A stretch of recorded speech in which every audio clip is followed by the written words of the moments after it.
now. This episode of Lords of the Storm is brought to you by our sponsors over at Patreon, where you, yes you, can also support the show. Just head over to patreon.com/Lords of the Storm to become a patron today. Heroes, gather tribute and earn my favor.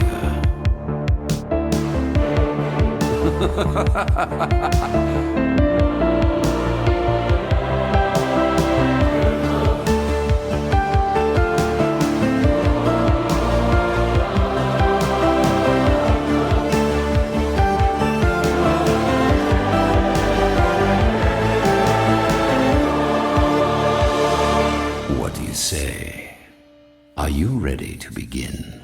Hello, ladies and gentlemen, and welcome to episode 108 of Lords of the Storm, the weekly Heroes of the Storm podcast for you, the true Heroes of the Storm.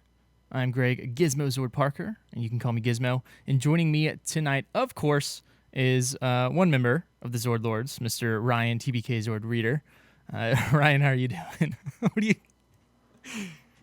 I haven't been able for to take 2.0? the smile off my face since Monday morning.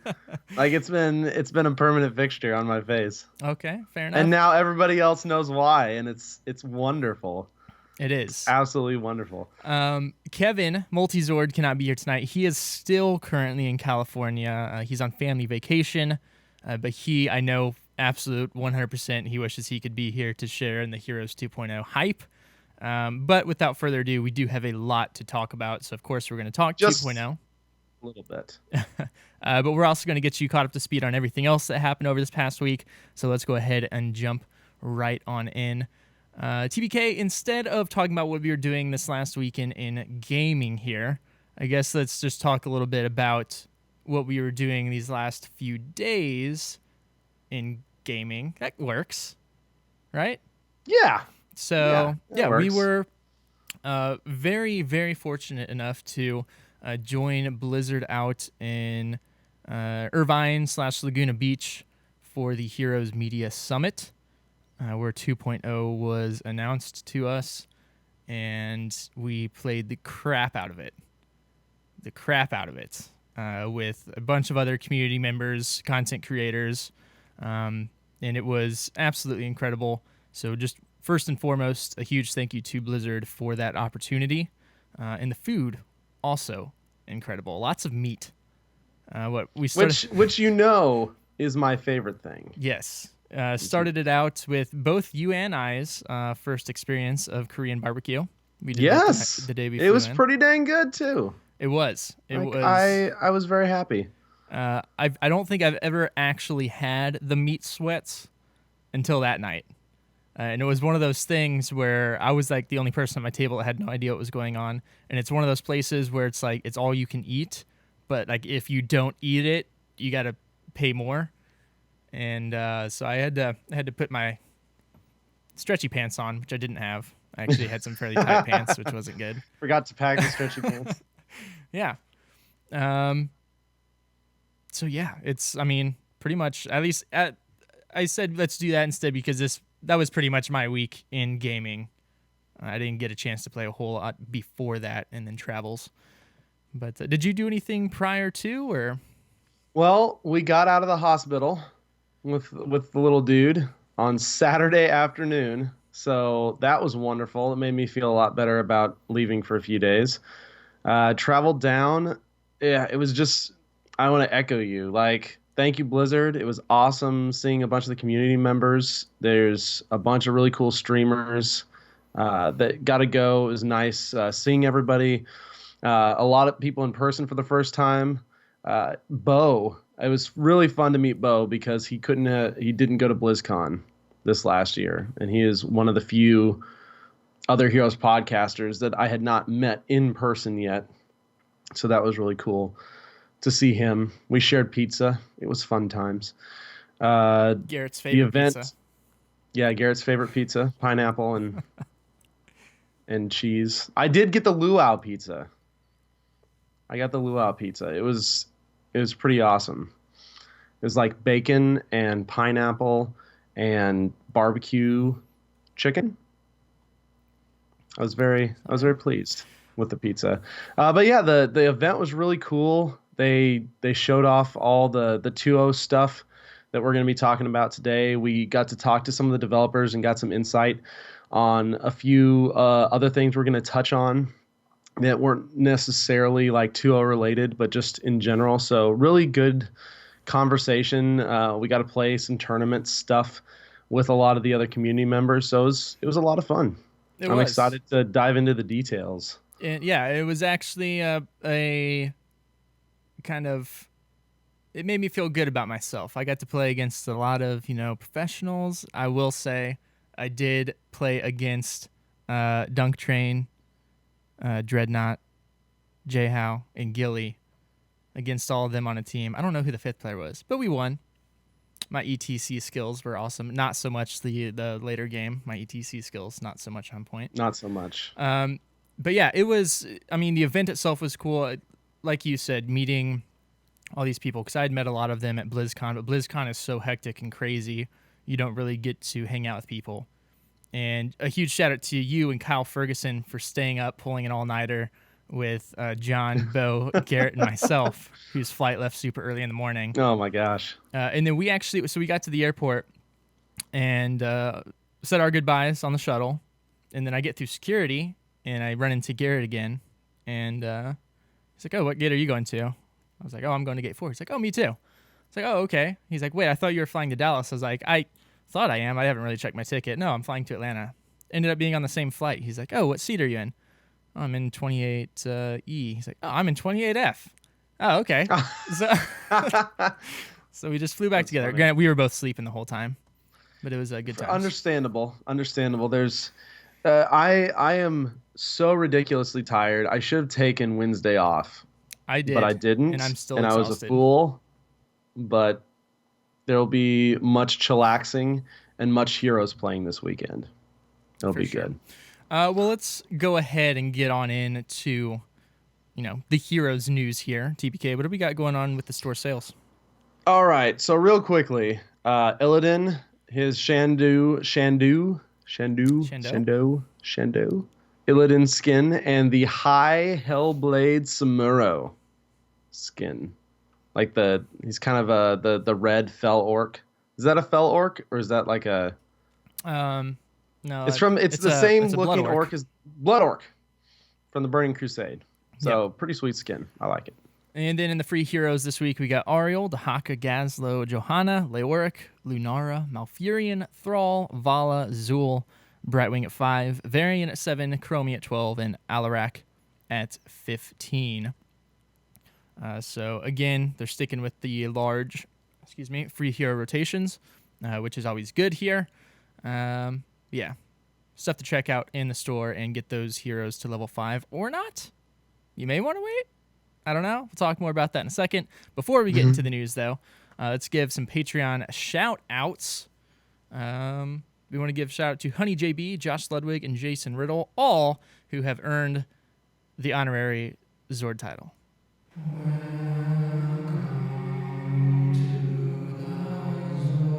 You have been deemed worthy of bearing the Zord title. Welcome to the Zord Lords. Welcome, Honey Zord, Ludwig Zord, and Jason. I don't want to give you a name without hearing from you, so shoot us a message anywhere you please. Patreon, Discord, Twitter, and we'll get you your Zord title for next week's show. Without further ado, let's go ahead and hop on into the news.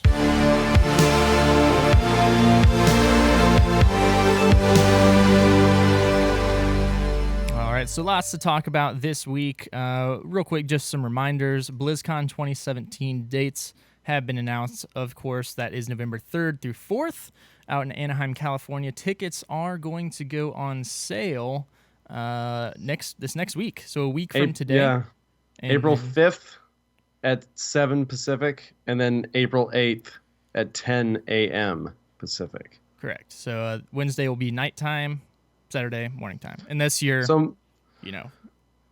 Remember, guys, we will be starting slightly later live show next Wednesday just for ticket grabbing.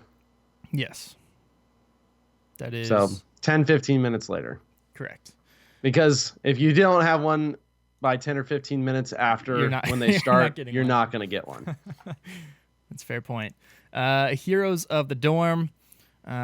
Brackets are mine not doing so well. TBK is doing well. Where are you at? I I am doing surprisingly well. I am 18th right now. I don't know how Like many that's out of. 1800? No, just 18th. I'll tell you what it's out of. It's at least out of 20,000 something, because that's where I'm sitting at. Is that where you're at? So you're doing pretty well, I think. Remember too, that is live on April 8th at the Cox Pavilion in Las Vegas. And you can go to heroesofthedorm.com and get your tickets for that. I think it's like 10 or 15 bucks, and you get a little goodie pack as well as the cheerleader Kerrigan skin, which is actually on the beta right now. I've seen it in use. It is. And is the Heroic 4 locked in? It is, right? Yeah, Heroic Yeah, 4 so is we locked got, in. LSU, UC Irvine, Kentucky, and UT Arlington. Correct. So I got 2 or 3 of mine in. I don't even know at this point. I just stopped looking at the bracket. I don't imagine I'm gonna get a big boost out of those. Slightly depressing. Yes. But speaking of Heroes of the Dorm here, there is the Pick'em Challenge that you want to definitely make sure and check out. We'll have the link to it in the show notes. But this just lets you go on, pick one of the remainder four, just for picking a team. What you're going to get a stim pack, a 1-day stim pack for picking the team, and then each time the team that you pick wins a match, you're going to receive 3 1-day stim packs. So potentially you could get quite a few. Yeah, it's at least 6, I guess 7. You can get a week. 4, yeah. Because no, you could get more than that, because there's going to be the semifinals where they can win up to 2 games. But I think and it's win a match, they could not a win game. Up to,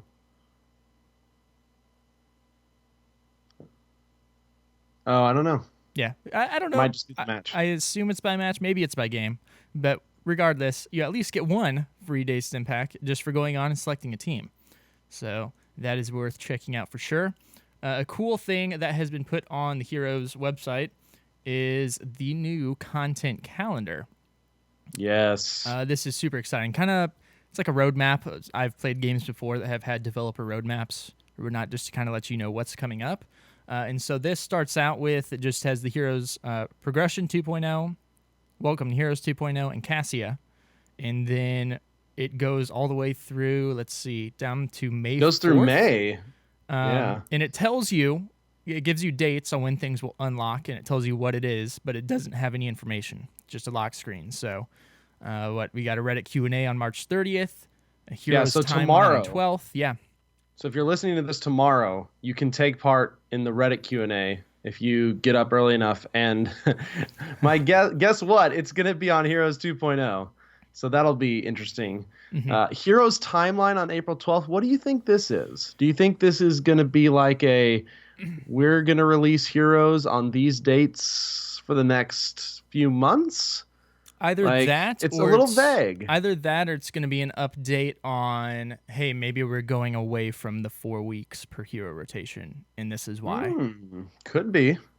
But we don't know, because there's a lock, and it's just super exciting, and it creates all this speculation. So check it out. Again, that will be in the show notes. What I'm really excited about, there's a few, there's a new hero, new battleground. That's cool. But that's fairly standard. We know those type of things are coming, right? Yeah, April 17th. Yeah, April 17th. New bundles, new launch event, another Reddit Q&A. The things that have me really excited. April 20th, there's a new program. Mm-hmm. I wonder what that is. And then April 25th, there's a new cinematic. And this has me super excited, because that makes me think this is the same type of cinematic tech that they used for the Ragnaros variant trailer at BlizzCon. And if that's the case, that makes me extremely excited. Yeah. And then, so the cinematic, April 25th, Nexus Challenge 2.0, April 25th, and an event, April 25th. So, April 25th, my birthday, Blizzard knew. They just decided, hey, you know what, Gizmo, we are going to celebrate you. We appreciate you. Well, that is the launch of 2.0 as well. Yeah, I know, right? So I mean, it's hard to get a better birthday present than that. I mean, at the summit, like they pulled me in and said, Gizmo, when would you like 2.0 to officially be launched? I was like, you know what, a month sounds about right in PTR. And you know what, my birthday's April 25th. Let's just go ahead and do it then. And they said, we can do that.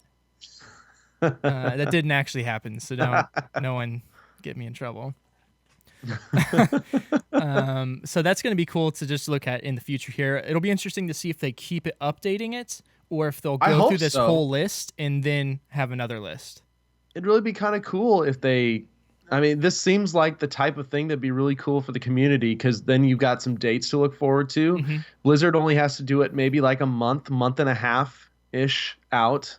So nothing super crazy, but it would give people kind of some stuff to look forward to as well. For sure. So in little news, just compared to everything else this week. Normally this would be a big deal. It would. Normally this would be the week. Majority of our episode here, but it's not this week. A balance patch came out, and I haven't had a chance to dig into it too much. I skimmed through it, and I got the gist. But TBK, why don't you go ahead and carry us through that so we can get to the real stuff? Okay, so this balance patch is actually fairly beefy. There's quite a bit of stuff. Highlights, Gall, and Show got buffed again. So that'll be really interesting to play out. I was over on Heroes of Fitness stream actually just right before we started the podcast, and they were playing the new updated Show Gall, and it seemed to be doing pretty decent. A little better self-sustain for Cho, and then a little more damage for Gall in the way his stuff goes. So he was underperforming a little bit. So I think this will be good. A little buff to them is not bad. Ragnaros got a little bit of a nerf bat, and this was kind of a long time coming. I think everyone kind of expected this. Honestly, basic attack damage decrease. His Q got a little bit of a damage reduction, and the Resilient Flame passive got its armor decreased, and the cooldown between when it could proc increased a little bit. And then the big one that everyone was kind of expecting but hadn't been done for a while, Sulfura Smash actually finally got its cooldown increased from 60 to 80 seconds. Yeah. Which, it was just way too good. Like that thing at 60 seconds was just so silly. So that's good. Tychus actually got a little bit of a buff back. His minigun, his D trait, now actually increased. The damage was increased from 2 to 2.5% max health while minigun's active. So that's a pretty decent buff. And then his level 4, the bigger they are, the damage threshold needed to activate that was decreased from 40 to 35% max health. So little Tychus buff. That's pretty cool. Varian got some interesting stuff as well. So his base health was increased. His base regen was increased. Yeah, this was an interesting change here. Yeah. And then his health bonus from his taunt, whenever you go tank mode, was reduced from 40 to 30%. So basically they're putting more of the health into the base Varian kit rather than hiding it all behind just the taunt. So this is actually a buff, a little more of a buff to Twin Blades and Colossus Smash than anything. Yeah, they said pretty much it's just going to equal out where Varian no longer has better health than the other two specs you can go at 10. So he has much better. Yeah. Colossus Smash will really benefit from this just because you lose some health when you go Colossus Smash. So this will actually make that a little beefier, maybe a little more viable. I still want to see Pro run Colossus Smash in a comp. I think that would be incredibly entertaining to just see somebody get blown up. I feel like it's really close to viable. They changed Warbringer again, and this is really interesting too. It no longer increases the slow amount of charge because just an extra 10 or 15% was kind of worthless when you're already talking about a 75% Yeah. slow. But the cooldown reduction was increased from 6 to 8 seconds. So now, Warbringer, when you take that talent, his charge will only be on a 4-second cooldown. Yeah. And worth pointing out here, this may see some more changes in the future. It will not have its stun coming back, we were assured of, but they're Yes. still toying with it. So that's all we got, though. Yeah. But because of that, they reduced Juggernaut at level 13 from 5% to 4% of heroes' max health for obvious reasons, because that'd be just crazy, the 5% on a 4-second cooldown. Yeah. But it's still really interesting. Like hypermobility variant. I could maybe see that on like a twin blade Colossus smash, or maybe even the tank. I know Shield Wall has been kind of the go-to now, especially since the stun was removed. But I'm looking forward to playing around with it. Murky got some buffs to his W's, his W talents. Pretty decent. If you go the full W build now, just basically better damage. Those talents weren't performing as well as the other ones, so they buffed those. Probius got a big old buff. His Z was actually reduced from 40 to 30 seconds. It now activates automatically when he's in the Hall of Storms, which is pretty sweet, just like Hammer's thruster rockets. So that's pretty cool. They reduced the cooldown time for pylon summoning. They increased the range of Warp Rift and increased its initial slow amount from 20 to 25%. So this is something we actually talked about last week, Gizmo. Yes, it is. Increasing the W and not increasing the Q. So this allows for further out zone, but not necessarily further out blowing up without you coming in. They increased the photon tannin damage and its duration. They increased the range of Nullgate and actually reduced its cooldown again to 30 seconds. So that is a real short cooldown for what that is. It is. It's an incredible slow. Now on a 30-second cooldown. It'll be interesting to see if there's some builds that kind of go play around the Nullgate now. And yeah, they basically just increase some damage. So I'm interested to try Probius again, see how he feels now. I don't know if this... I think this will help some. I don't know if this will fix some of the inherent clunkiness I personally feel about his kit, but it'll definitely be worth trying out again. Yeah, for sure. It's the Warp Rift change is going to be nice there, but I don't know overall. Like the pylons, 2 seconds off is cool, but we'll just have to see. We will have to see. So this is really interesting, and this was supposed to be a huge Tassadar nerf, and part of it is, so his plasma shield duration was reduced from 8 to 5 seconds. So that's a pretty big deal, right? 3 seconds off his plasma shield. The life leech was increased from 20 to 30% to kind of compensate for that. Archon got its damage and its splash damage reduced across the board. So Archon too strong. They said that got a reduction. Here's where the interesting thing comes into effect. So his level 1 talent, Kadron Resonance. So the 15 regen globe quest, your bonus shield amount was increased from 15 to 20% once you get those 15 globes.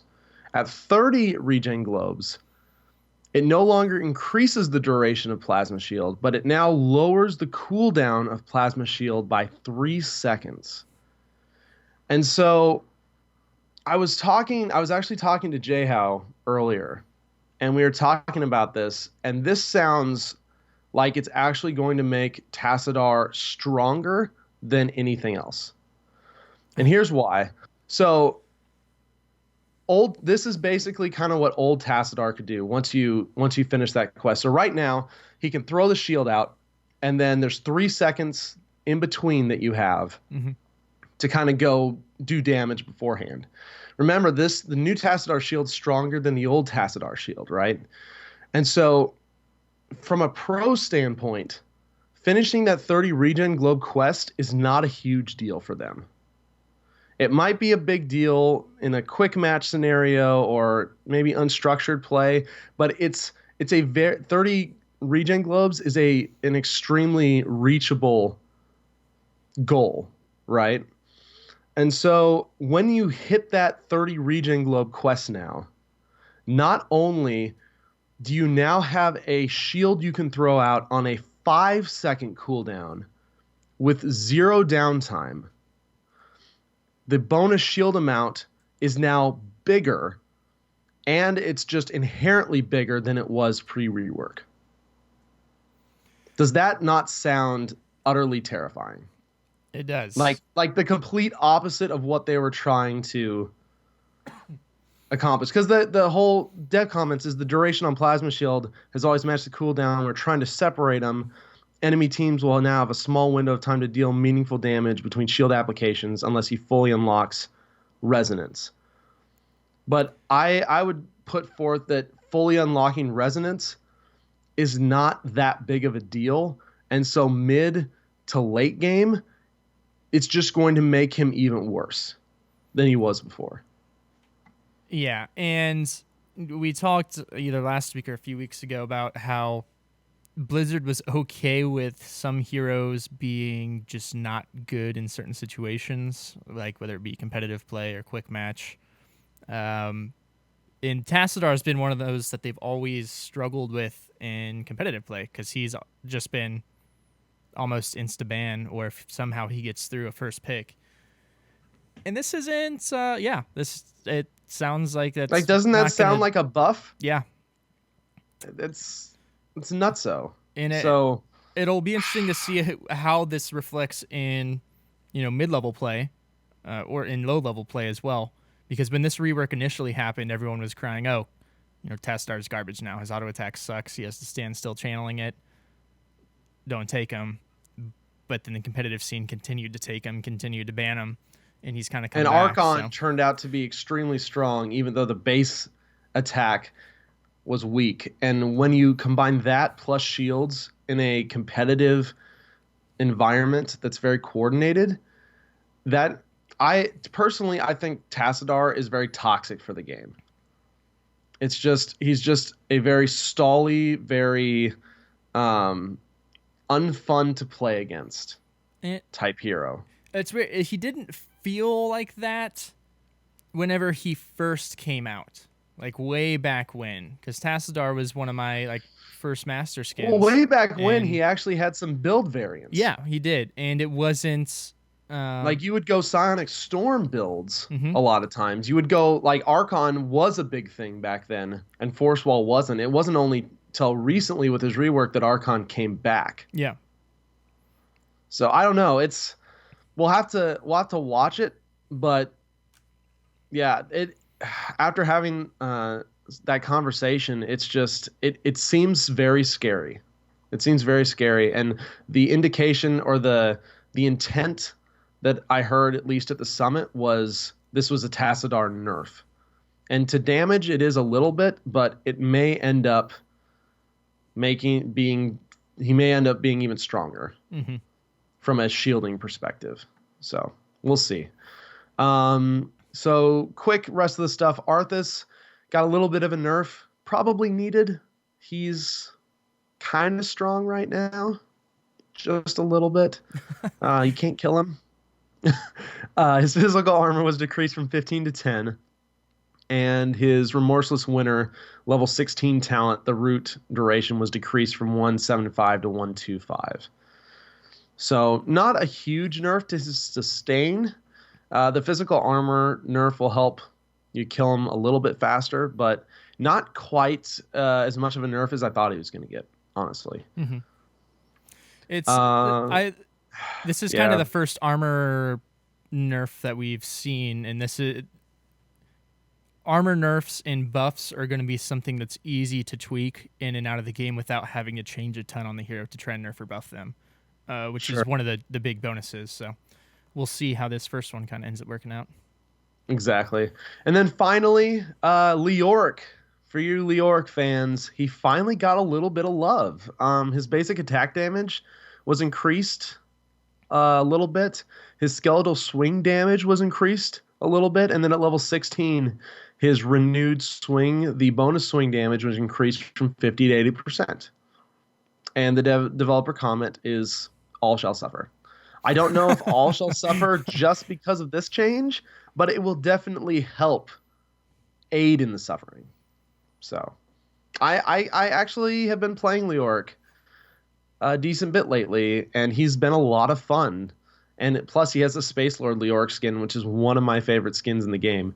So this just makes me want to play him even more. So kudos. It's not the Leoric rework that I know a lot of people were hoping for, but it's definitely a nice little band-aid until that comes along. It is, and those are pretty big base damage buffs. So especially when those scale. It'll And- really aid in his wave clear a lot, which he was struggling with a little bit before because he doesn't have much in the way of CC other than his slow, right? He's got Entomb at 10, but no like hard CC. It's all soft CC. So adding back a little bit of his wave clear value will definitely help him out. Yeah, I do agree. Well, that's it for the patch that came out yesterday. Did that hit yesterday? Or today? Yes, Yesterday. that hit yesterday. Mhm. So check those out. Let us know what you guys think of the Probius nerfs. I'm especially interested by those. Or buffs. You mean the buffs? Sorry. Nerf Probius. Um, He's too good. yeah, to see what you guys think there. But now let's get into what you all are here to listen to and what we are excited to talk about. And that is, of course, the Heroes of the Storm 2.0 open beta, which came out today. And I immediately hopped in because I was smart and took today off. And I streamed for 2 hours, literally just going through everything. Like, didn't play, just went through, explored, and it's incredible. Because I spent, most of the time, I did explore a little bit while we were at the summit, but most of the time I spent playing. And not all this stuff was available on the build we played yeah, correct. at the summit. There's a lot more skins actually than there was there. A ton. And we'll get into that in a second. Holy crap. So first and foremost here, we'll knock out the new hero, Cassia, who is the Diablo 2 Amazon, which is what they refer to her as the Javazon for her Javelin Yep, build. I never played Amazon, Amazon. but from what I hear, they nailed the Javazon, as it's called, build from D2. And she's a lot of fun. This is the hero I spent most of my time playing. I was like, I'm not going to play old stuff. I'm going to play some Cassia. And Yeah. I love her. So first and She's so much fun. so much. So much fun. First and foremost, her trait here, Avoidance. When moving unmounted, Cassia gains 65 physical armor against heroic basic attacks, reducing damage taken by 65% of basic attacks. That is insane. Like, literally, It's silly insane. and I actually tested this out today because I wasn't really paying attention to like how much of my health would miss when certain heroes hit me. You like can't even tell, pretty much. Like they just bounce off of you. And then basic ability is Lightning Fury Q. She hurls her javelin, damaging the first enemy hit, and splits into 2 lightning bolts that deal damage to enemies in their paths. And those lightning bolts go directly perpendicular, and those do 100% of the damage as well. Blinding Light at W. After 5 seconds, you blind enemies in the target area for 2 seconds. And a passive she deals 15% increased damage to blinded targets. So And that's with any blind. Yeah, not This just could be her blind. Lily's blind, Johanna's blind, Artanis is blind, all that. So this is definitely one of those heroes, which is really cool, that can actually synergize with other heroes' abilities, almost like ability combos. Yeah. And so already you may be saying, wait, so we have like an auto attack hero that already is good against auto attackers because of 65% armor. And she blinds, and then she does auto or increased damage to them. Yes, she does, and she wrecks. And then her E is Fend, where she charges at an enemy, and on arrival, channels for 1.5 seconds, damaging enemies in front of Cassia every quarter of a second, and deals 50% reduced damage to non-heroes. It's an interesting ability. The range when it charge at an enemy, the range is kind of fairly short for it, and you can't choose the direction necessarily of your little thrusts. It's just straight ahead. And this is kind of something interesting because while you're doing this, you have no passive. Your passive is not active. So all that damage that you're not taking while you're just running around hitting stuff, as soon as you use that E, you become very vulnerable. So you have to be it's amazing. Like the E is incredible. It does so much damage, but you have to be very cognizant of when you use it, or you could put yourself in a really bad situation. Yeah, absolutely. And okay, somebody's saying the tooltip says Lightning Fury, the bolts go adjacent. Perpendicular is right too, right? Adjacent. Basically, as soon as whatever you hit, they'll just 90 go degree off angles to the sides. The other way. Yeah. Yep. Tech. Gosh, come on, give me a break. Heroic abilities. Ball Lightning. Throw Ball Lightning at an enemy hero. Bounces up to 6 times between nearby enemy heroes and Cassia, damaging enemies hit. Does not hurt Cassia. And then Valkyrie. Summon a Valkyrie that rushes to Cassia after 0.75 seconds, pulling and damaging the first enemy hero hit and stunning them for 0.5 seconds at the end of her rush. The Valkyrie knocks back all other enemy heroes in her way. This one is my go-to. I love it. Incredible for getting backliners. Great for getting people trying to escape. Ball Lightning will have its place against certain comps and certain maps, I think, but Valkyrie feels real good. Ball Lightning is incredible. I've actually started like mixing and matching between the two ultimates, and Ball Lightning makes you an incredible dueler, absolutely incredible dueler, and that's just in addition to moving around while attacking. And Cassia she's very easy to play. She's going to have a very low skill floor. Like she's definitely feels like a pick up and play type hero. But her skill ceiling is going to be absolutely immense because the people who are really good at her will get the most out of that trait by always moving and attacking. And there's just so much damage reduction you can do if you play that right. So, and not to mention, Ball Lightning has a level 20 upgrade that will cause the ball to bounce indefinitely. Yeah. Which I've been watching some clips from people from games on the beta, and they're just literally wiping teams with this ult. Now, partially this is probably because people don't understand how it works, because if you actually spread enough from your teammates, it's only got a certain range, and it'll kind of blink out after that. But if you stick together, if you clump up, or if there's a lot of melee, that thing will wreck you, absolutely wreck your team. So it's two really fun ults. It is, and I think she's going to have a lot of good build variety. I personally like the Q build. I think it's fantastic, but I'm an E build myself. I go a few E talents, but for the most part, it's the Q for me. She is a ranged assassin. Her range is slightly less than your typical ranged assassin, but her Q does have some pretty good distance on it. So that was the first part of the news. And while that is big news and awesome, we get hero releases, nothing extraordinary about those. The real part of 2.0 here is everything else we got, starting with the progression system. And this was discussed at BlizzCon. They kind of mentioned how they were wanting to get rid of the cap system. Player level 40 didn't really mean anything. There was no reason to get your heroes up to level 20, and that they were working on it. Well, we finally found out what they were working on here. And there's no longer any caps at least on player level progression. There's technically a cap on hero levels, but that's 999. And I bet you, I know somebody's going to hit that level cap Well, ridiculously I think fast they said and blow someone's mind. the hero level caps were 999, and at least currently, as as of the summit, the player level cap was like 6,000 something. But that's something that they can artificially raise if somebody gets to it, because they were actually saying we know somebody's going to do this. Yeah. We know some crazy person is going to hit this cap, and we're going to be forced to up it just because of that.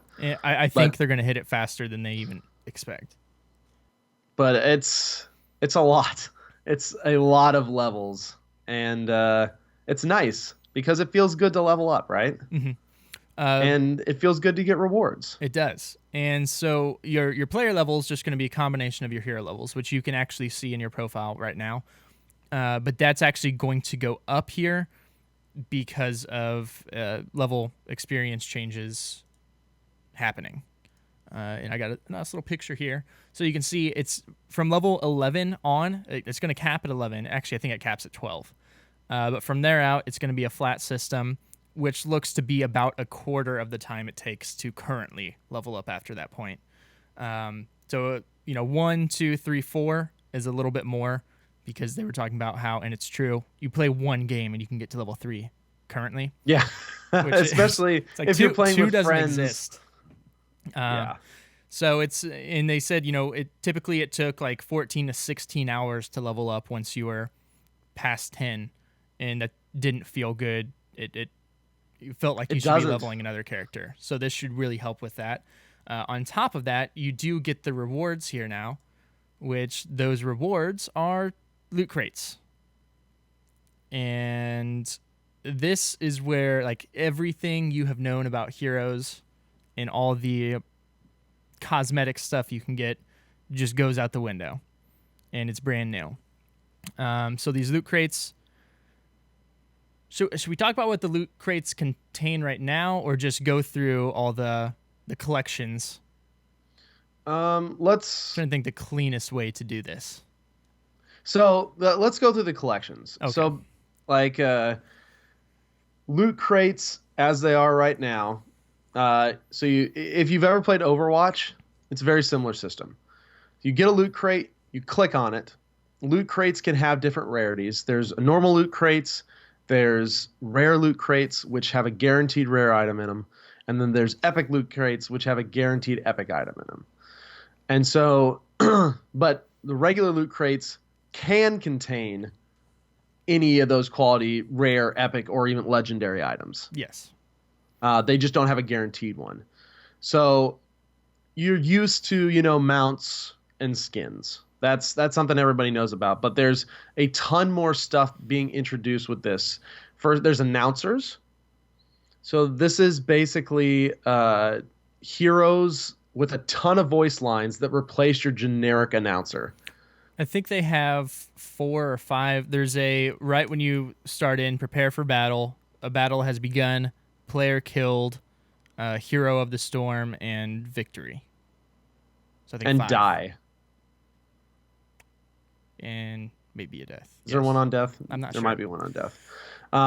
But they're amazing. Right now they're all hero based. So you can have Brightwing talk to you and announce your game. You can have Abathur. You can have Murky. You can have Diablo. You can have Muradin. And there's quite a few already. And I assume the goal will be to get one for each hero. Yeah. And then not only that, this opens up the potential for other random stuff, right? Like one of the things I thought of as soon as I saw this was I want a Kalaris announcer pack. Yeah, I wanna GG when the core goes down. Like a Tastosis type announce that. See, a lot of there's so much potential with this now. You can do voice lines. Voice lines are a new one as well. You equip a line of dialogue from the selected hero, and you can play it in game for all nearby players in a match to hear. It's kind of like a soft taunt. Yeah. It doesn't stop you or anything. It's just by fire be purged. Whenever you J want House or says, "Wait a whatever. minute. I think he's. Do you want? Do you want us? Do you want a voice line in there, J How? Can we select you as an announcement pack in the future, please?" Give me all the casters. Give me J Hal, give me Gilly, give me Dread, give me Calaris, give me Trixler, like Caldor. I'm gonna be like ostracized if I forget anybody. But yeah, just give me all of them. Uh, so this one's pretty cool too. Banners. So these are completely new. So you get to pick which banner you want. They got them from all the stuff from Overwatch, Diablo, StarCraft, and generic type banners. And anytime you destroy a keep, a fort, capture a merc camp, complete a battleground objective, your stylized banner will be placed down at that objective point to show that you captured it.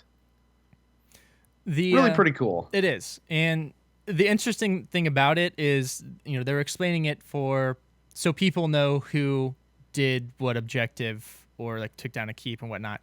But the thing is, you still really have no idea unless it's you, because there's no. It's like an ego boost. Yeah, it would be kind of cool Hey, if look they at my added banner. like the name of the person who did it above the banner or something, because right now like you can be playing Vala and then have the Zerg banner come down. So Or technically, people could have the same banner. yeah, and that as well. So you don't really know. You can't be like, oh, hey, good job, so and so, you got that keep. But it is a cool effect, and it doesn't add clutter. A lot of people were worried about that. There was already a banner that came down, I think, when you got merc camps, and then the banners on forts and keeps come down where that existing fort and keep was. Yeah. So, yeah, that's good. Then we have sprays, and if you've played Overwatch or I believe like CS:GO or whatever, you're kind of familiar with sprays. Basically, it's a unique icon or artwork that you throw on the ground that are visible to all players in a match. One spray per hero can exist at any given time, and it only lasts for 8 seconds. And so this is kind of what they talked about as like the new soft B step. yeah. There's tons of them. There's tons of them and so many really cool ones. There's animated sprays. There's animated ones. Like super cool. And they're real easy to cast. You can just hit T, just like in Overwatch. It throws it down. You can do it on the move. So there's really, I understand the worry of people who are thinking, oh, this is just another distraction. Somebody's going to be trying to spray, and they're going to get themselves killed, or they're going to be spraying while they should be doing something else. Yeah, that'll probably happen. And that's kind of what should happen. Because if you are spraying, your intent is to try and get under the other team's skin. And so if you spray and die doing it, that's your own fault. And hilarious. Spray safely, people. Spray safely. Spray safely. And then the other kind of cosmetic thing along with these is the emotes that I never expected to be put in game. This is like the best thing I never knew I wanted. Yeah. But I must have it. So there's going to be 2 packs for every hero in the game that have just your, general happy, sad, cool, angry. Five per pack, right? Correct. Along with some miscellaneous packs. You got a salt shaker, things like that. But they're incredible. I believe you can create like a favorites tab that's easy to access. You can have up to 10 as favorites, but they're formed kind of in a way you do most emojis, like with your colon and then like Greymane sad : yeah, or whatever. So if you learn them, you'll be able to do them without actually having to use the favorites bar. Correct. And I wonder if I can. I'm sure I can, at least on my keyboard, set up some macros or something for that. Oh, I'm sure. I don't want to sit there and have to type that to get a thing. But I just expect when this launches, and it already is in the beta, lobby chat is just 100% emotes right now, and it's real cool. It's wonderful. So much better than the normal salt that goes on in there. So those are kind of the new things that were added that you can get in these loot crates. But the thing about skins and mounts have changed drastically. Yes. So first and foremost, you no longer get skin tints for leveling up a hero. Those are now individual skins. So when you purchase a skin tint now, you get or you purchase a skin now, you get 3 tints for that skin. That's no longer the case. You will purchase a skin with that tint. So they actually have different names now. They'll have like the base name in there, but then it'll be like, I don't know, Emerald so-and-so or Sewer so-and-so. I think there's a Gazlo Sewage one, which is going to do a lot of cool things, not only to give you more things to unlock, but it's going to make skins cheaper, I imagine. Yep. Because it is. Yeah, and it is. There's some heroes where I like all 3 skin tints on a skin, but there's several where I don't. And you're paying for all 3 of those right now. You're no longer have to do that. You can just get the ones you like, which is incredible. But I like it so much better. Yeah. Honestly. And there's so many skins I don't use all the tints on. Yeah. And it's also going to allow them to not be constrained to 3 tints anymore. They will be able to just, oh, hey, this is a cool combination too. Let's throw it in there. Yeah. And if you look, and you can PTR, already see it. Yeah, there's a lot of skins that have 4 or 5 skin tints in the PTR, the beta right now. Yeah. And there's some that have 2, as far as new skin tints. The other thing this is going to affect is master skins. There are no longer master skins as we know them. There's nothing that's level gated. No skins that are level gated. It just becomes another skin. And some people are upset about this. I was kind of iffy on it at first because I liked having something that showed, hey, I've put the time into this hero. And on top of it, most of them are rare skins. So they're the same price as a lot of other skins. They're not expensive. So a lot of people are going to have them now. So it's going to, that'll take some getting used to. But if you have a skin right now, you will have all 3 skins, skin tints, or all skin tints, I imagine, when that game comes over.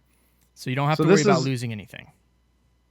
Yeah, this is kind of your FYI, because this is the plan is to launch this April 25th. So you have plenty of notice right now. If there's any skins you want to buy before the system goes into effect, if there's any heroes you want to finish up to 10 to grab the master skins first, then this is the time to do it, because you'll be able to everything that you own now will transfer over. You will not lose anything. That cannot be overstated. You will not lose anything. All you will do is gain new things. Yes, that is in all of these changes. That is the biggest thing to keep in mind here.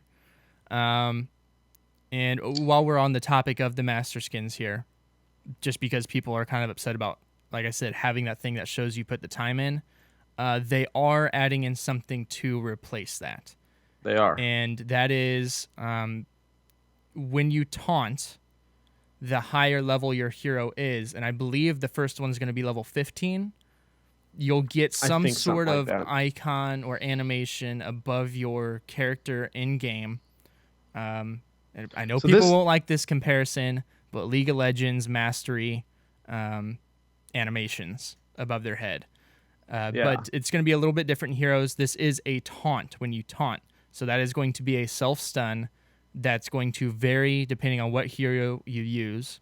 They're not all going to be the same. So it's kind of...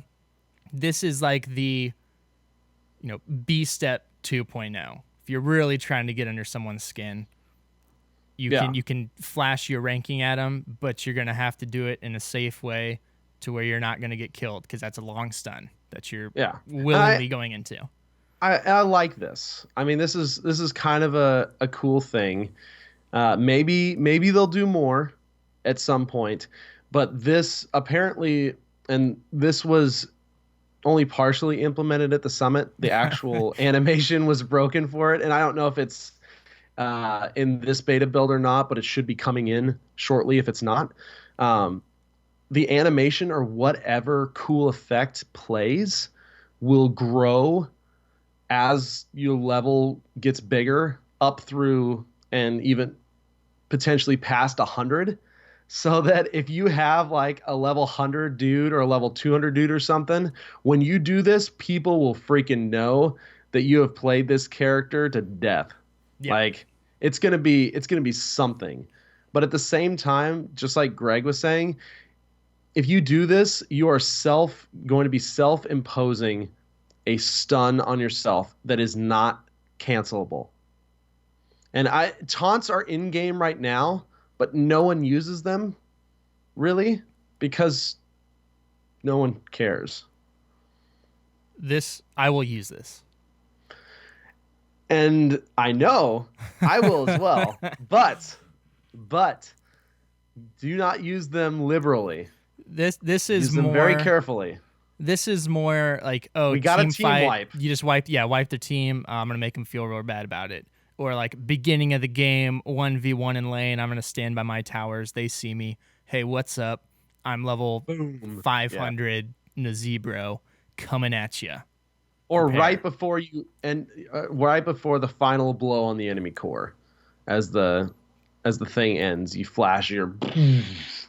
Yes. That's right. You just got owned by a level 500 Nova. Yeah. So it's they're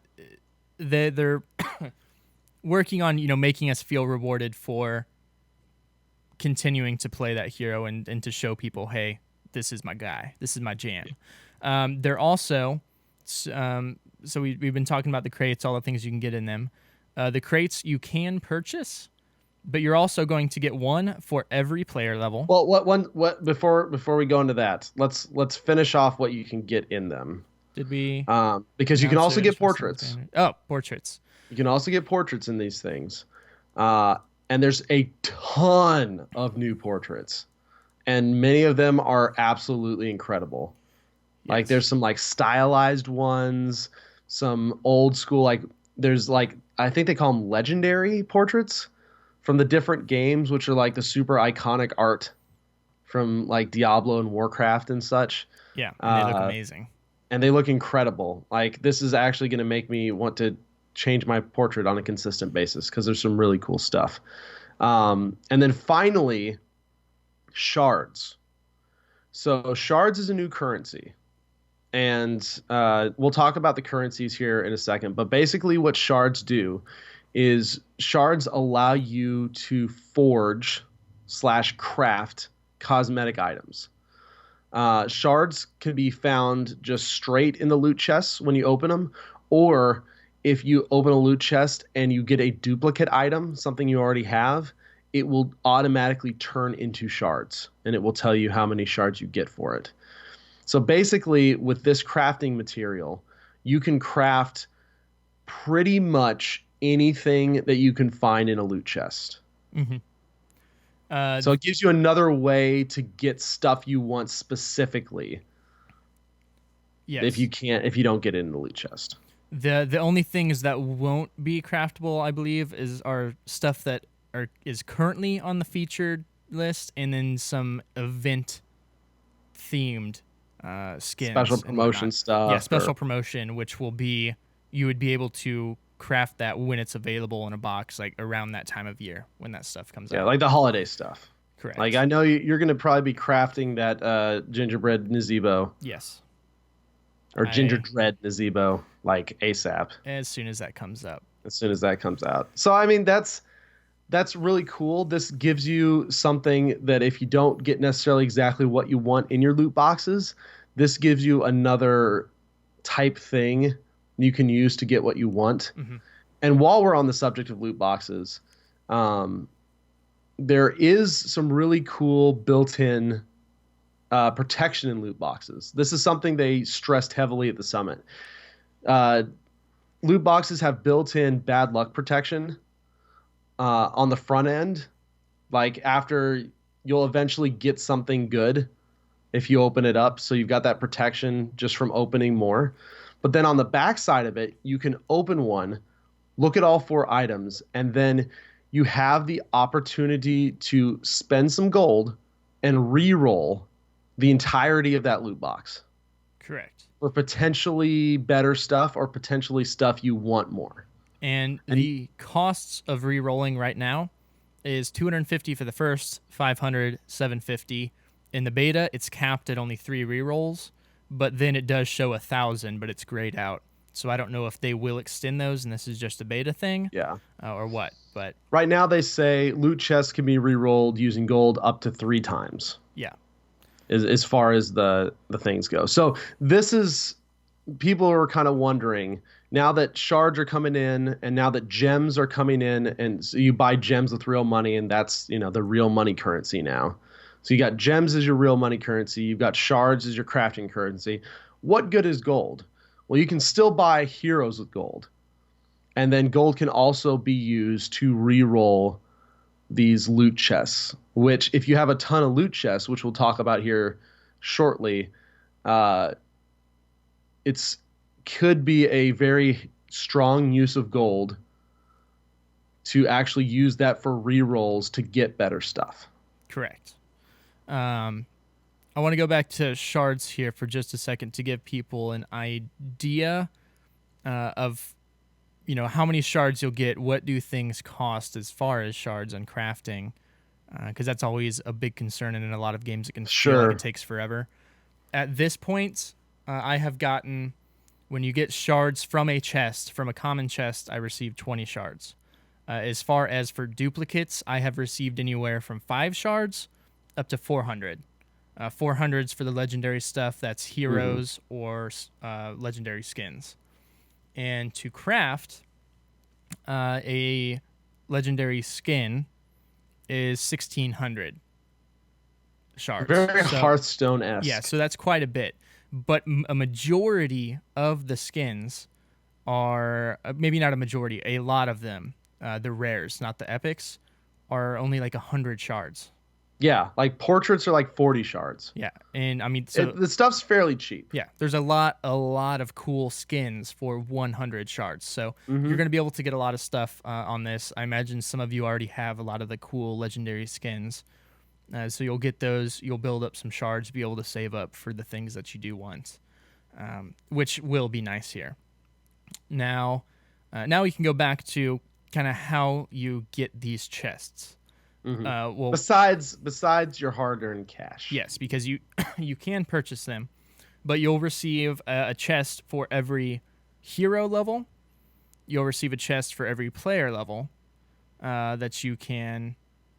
And actually, I don't think that's. I think it's every player level you'll get one chest, but then you can also hero get levels are player levels. Yes, and then you can also get hero specific chests. So you'll have in your quest tab a little progression bar at the very bottom that you can kind of scroll through, and it'll let you know, hey, here's your next milestone for this hero, what you'll get. And the hero specific chests that you can unlock are something to guarantee, hey, you're going to get something in this chest for that hero that you can use. Yeah, at least one item. At least one item. That way, you're not just getting, I'm getting all these cool skins, but I don't play any of these heroes. So the breakdown for that is pretty much every player level, which means every time any one of your heroes levels up, you will get a loot chest, a regular loot chest. Every 5 player levels, or every 5 levels from your different heroes, because remember, these are one and the same, you will get a rare loot chest, which is one of those that guarantees at least one rare item. And then every 25 cumulative levels, you will get an epic loot chest that guarantees at least, one epic thing. They'll also receive 1,000 gems. You'll also receive 1,000 gems at player level 5. At player level 10, you'll get a 7-day stim pack. And then every 25 player levels, you'll get 150 gems, which is pretty cool. So this whole system allows you to passively get gems in small amounts, so that technically you wouldn't, if you played enough, you could get pretty much anything in the game. Yeah. Which is awesome. Were you laughing at me as I sneezed? That was a nice mute, yeah. And then but yeah, you could literally get everything in the game now, which was not possible under the old system at all. So that's pretty cool. And then it goes over to the hero progression that we were speaking about. At level 5, you'll still get the portrait. 15, you'll get the master hero portrait. Then every 5 hero levels, you get 500 gold. Every 10 hero levels, you'll get the hero-specific loot chest, which is nice there.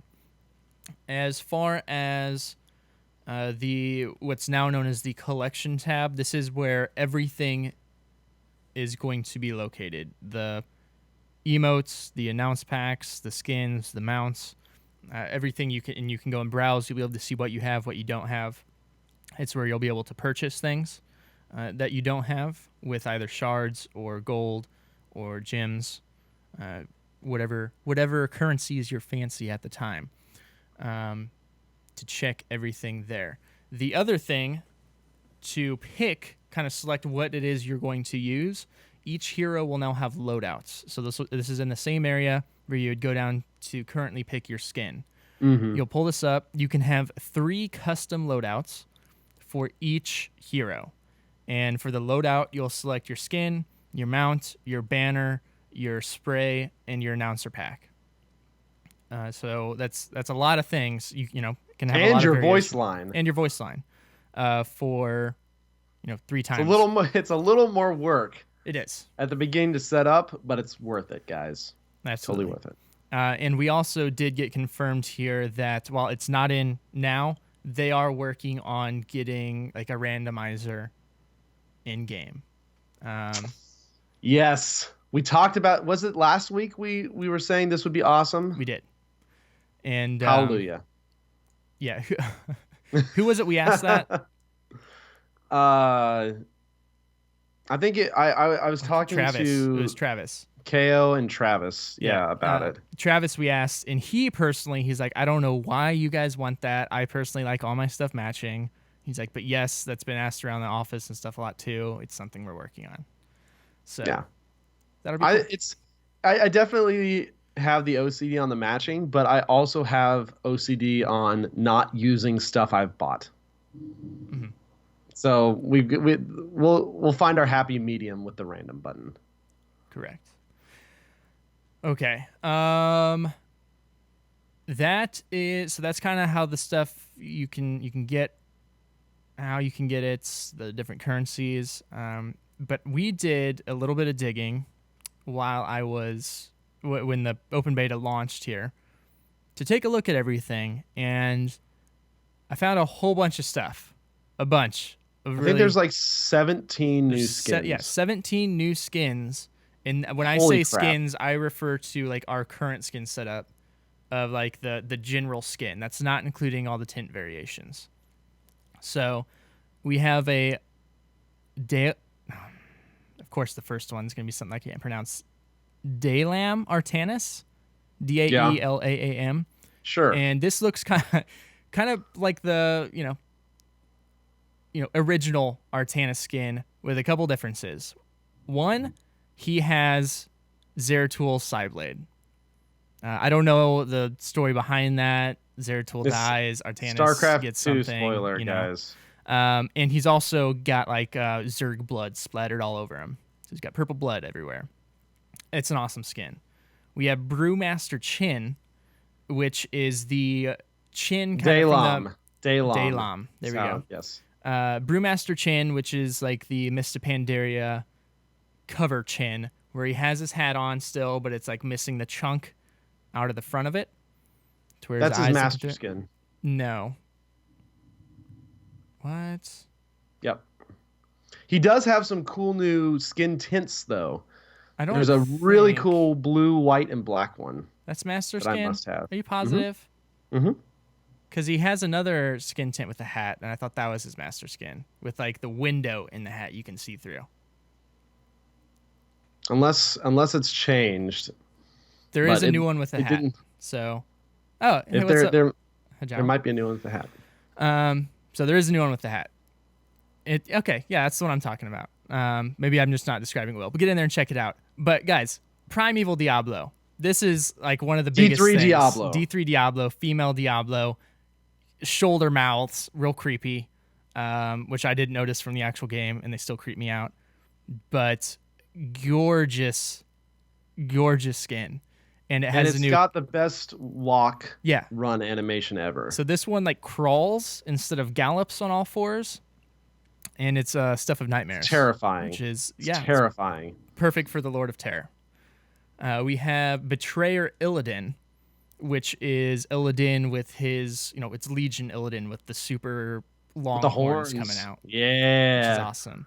Stormbot Kale Thas, which is It's a robot. yes, it's It's a steampunk. robot. It's a steampunk robot Kel'Thas. So instead of just the Yes. shoulders and stuff, everything is robot, and it's incredible. So this is one of the things this new skin system is going to allow them to do, is not only add in more skin tints just because, hey, this color combination looks insane.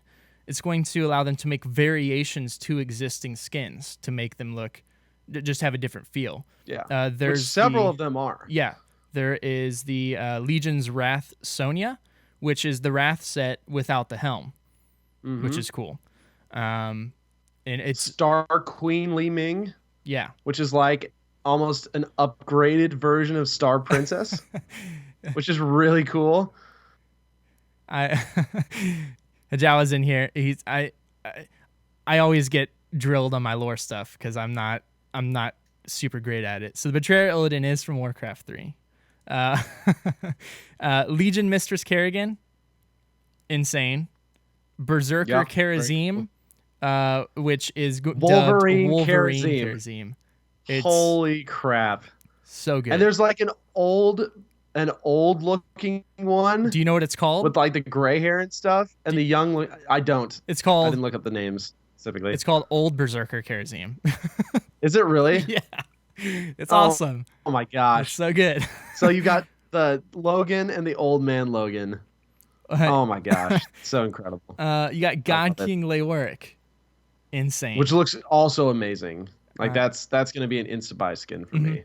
Shadowblade Lily. In some of these, we found the portraits of at the event, and we were like, "Oh, I wonder if those will be skins." Well, they're not in this build. Well, they're in this one. They're in the beta here. Yep. Warden Lunara. A ton of people are excited about that. Looks great. That's the Lunara with the helmet. Yes, in like Yes. full armor. So cool. Beastmaster Rexar has Misha has like this giant skull helm, and they got some bone armor. You got Ghost Tracer, Sulfuron Uther. Uther with Ragnaros' hammer. Well, Sulfuron, basically. Yes, and some spikes. It's his. It looks really cool. It's the Judgment set with some spikes on it, and the Sulfuron hammer.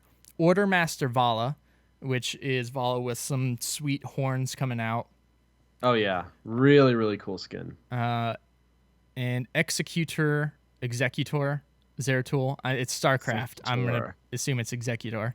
Is that the one with like the single shoulder pad? Well, the thing I noticed mainly was Coming like he out. has like a crescent on his forehead sticking up. Okay, he's saying so. Hajal was saying there's a Sylvanas one he hasn't seen anyone talk about. I went in there, I looked for that like crazy, and I didn't. Maybe see it. it's War Chief Sylvanas. Is maybe that it's was that a just- skin tint? Because I did It might notice. be. Maybe not. I do know that Cassia, one of her tints is Wonder Woman, Yes. which is incredible. Yeah, I'm glad we found that because that's one of the first things I said. Like, oh, I hope she has a Wonder Woman skin tint, and then we found that at the event. And then she also, one of her sets has like a skeleton face paint, which is the one I use. That's awesome. But again, these 17 we just named off are just like what we think of now as skins. There are Yeah. so many There's so many new skin tints. variations. So many new tints. It's insane. And Also, if I disappear, I'm in a tornado. Just FYI. is it storming?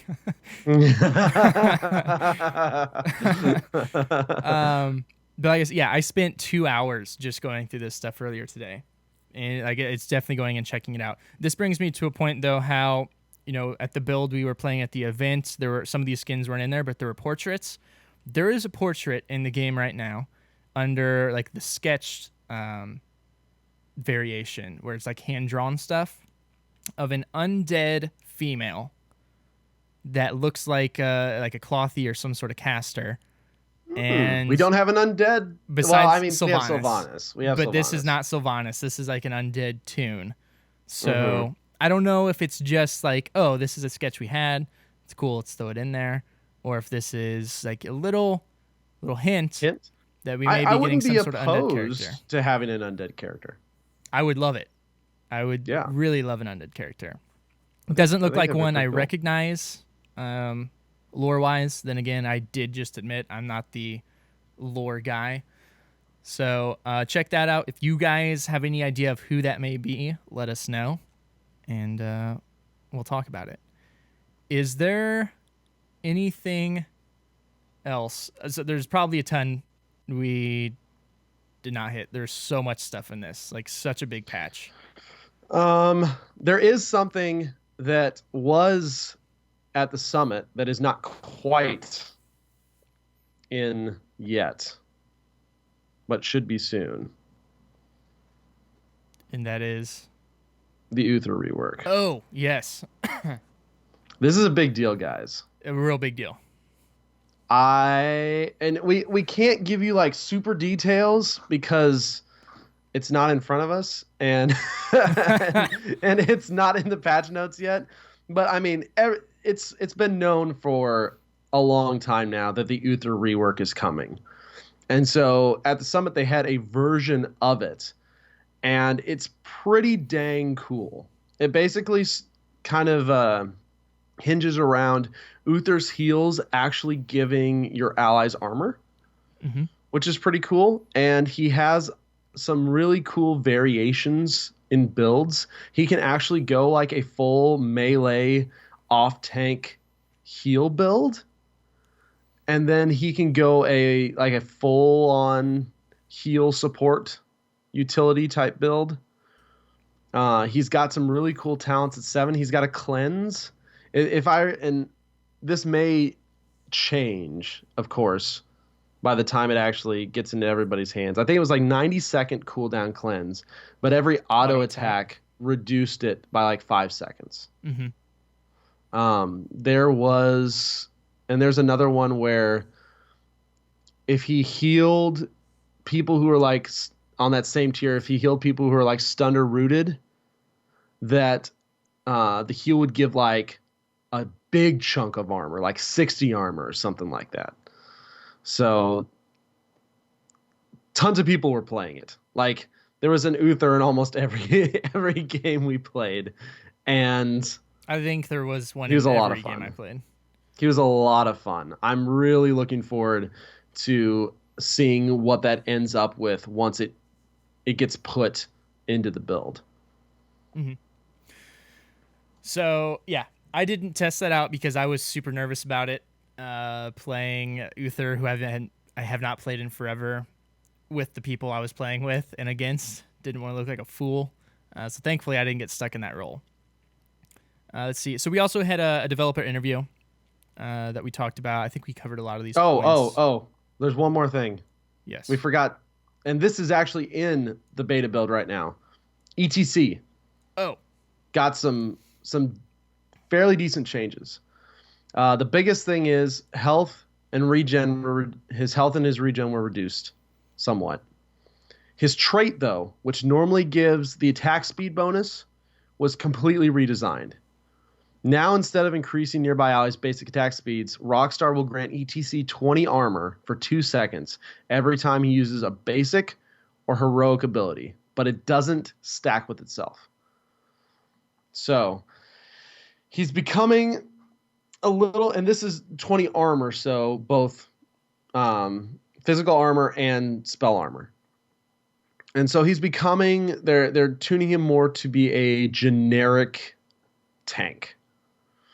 And so you won't get the attack speed bonus that kind of lent him towards, and I don't know if I agree that it pushed him towards auto attacker teams. I always thought the extra attack speed bonus was just kind of a like, hey, that's nifty if it actually happened, but because you had to be super close to him for that to actually, proc on you. But it'll be interesting. His Guitar Hero healing was increased a little bit because it doesn't increase attack speed anymore for his E. His Echo Pedal, and this is pretty interesting. It's 7.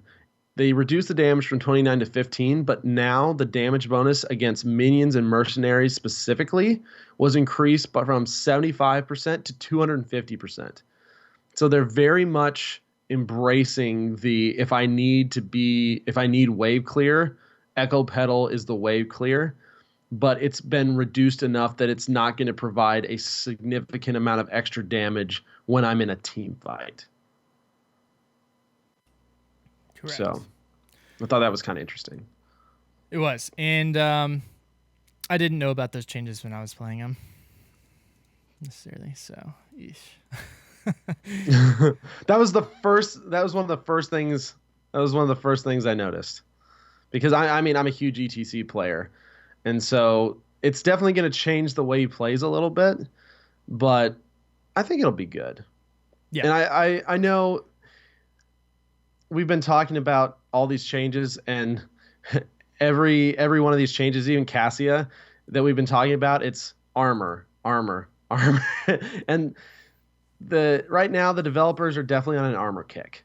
Mm-hmm. And so one of the things I actually brought up was, okay, now that armor's becoming more, and I guess this can kind of transition up into our developer thing, is one of the reasons, now that armor's becoming more prevalent, we really need to see exact armor numbers easily, because this is actually turning into a big deal. Like the little broken shield or the little shield next to the health bar is not good enough anymore. Especially like with Uther or whatever providing all this extra armor, or ETC having this extra armor, we need to know the exact armor amounts easily somehow, so that we can make strategic choices on engagements. Yes. And so that apparently is coming at some point. Yeah, and the interview you had was with Travis McGeethy and Kevin Eric, who's Centauric, which you guys have probably seen on Reddit a lot. Kent Eric, yes. Yeah, Kent Eric. Let's see. So they're looking at an entire new approach to tracking gameplay stats, where players will now be measured based on a large number of stats, and will use those stats to impact MMR directly. Not just damage, but damage to minions, etc. As well as they also mentioned how, currently right now, if you play Varian, even if you go the taunt, you're not getting your tanking stats displayed to you. Mm-hmm. So they're looking at that will get added in, as well as heroes who have healing talents or abilities. And this is not self-healing. This is something like ETC, where it will show...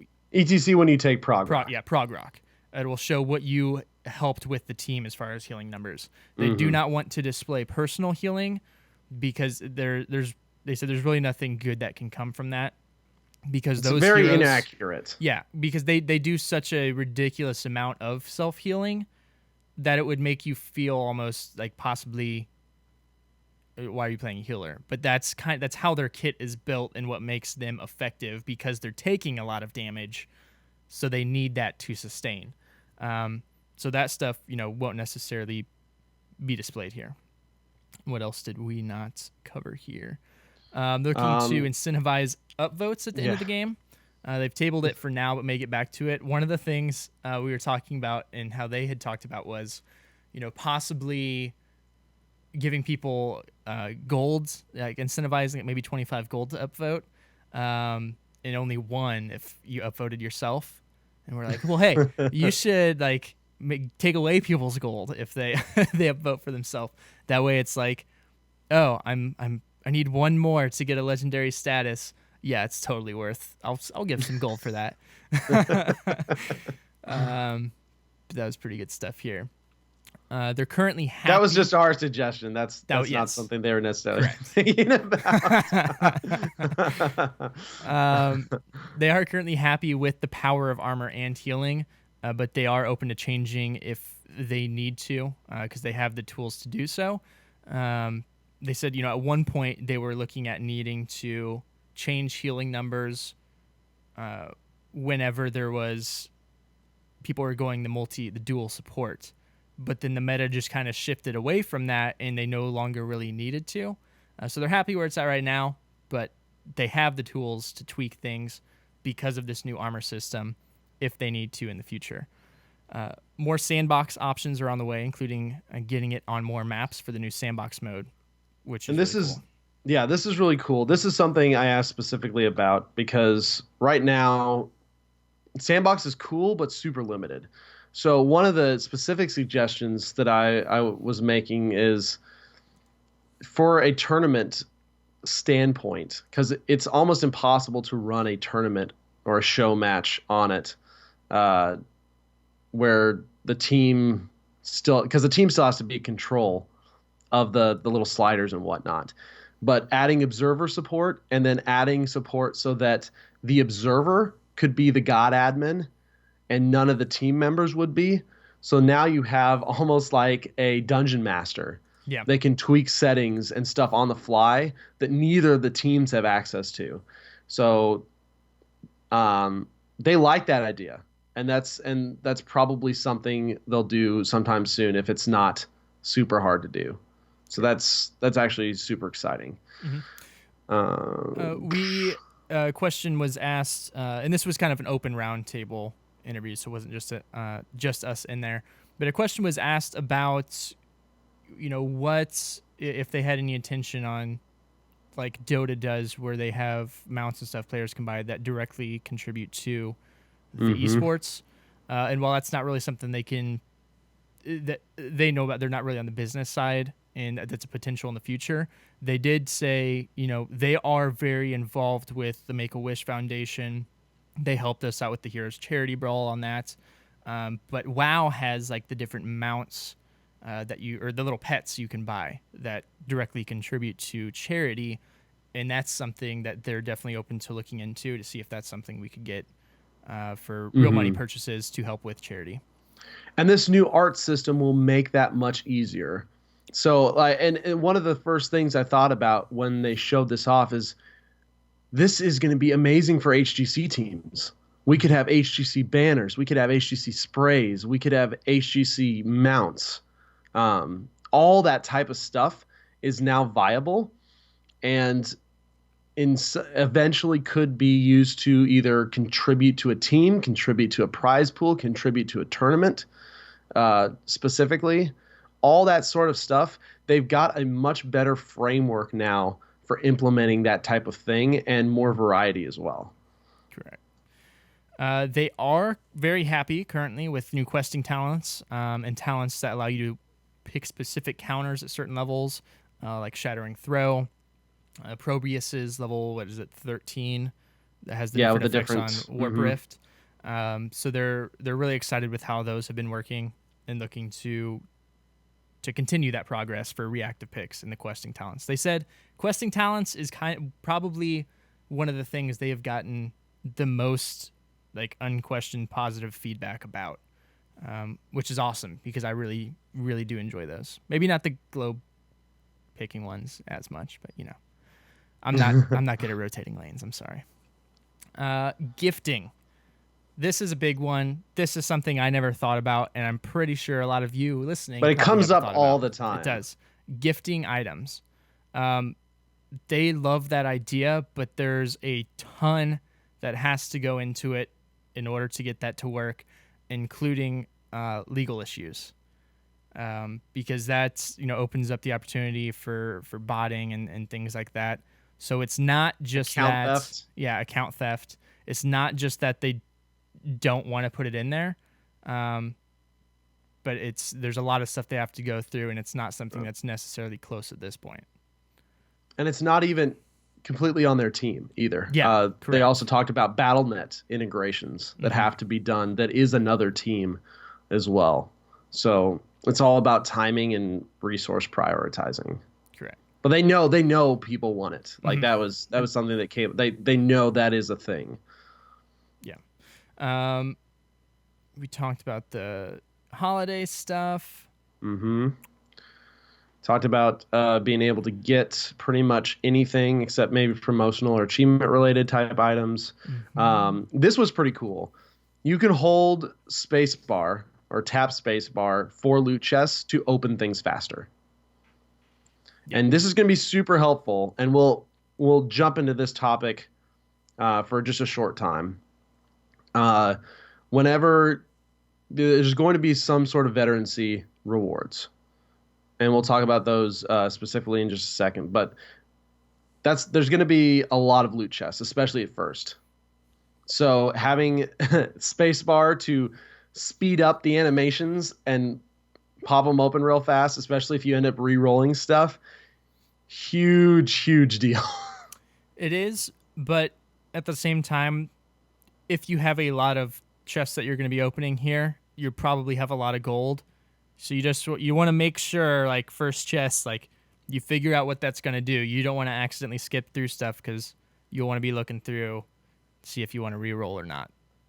But I personally, like, I use the spacebar to open it, but not really to speed through things because I enjoy looking at it, thinking about it. Like, Well, the animations are pretty. I like this one thing, but the other stuff, isn't that cool? Do I want to take the chance of losing this one thing to not get anything else, or do I want to re-roll? So I kind of like sitting there and thinking about it. Sure. But let's jump into this topic real fast.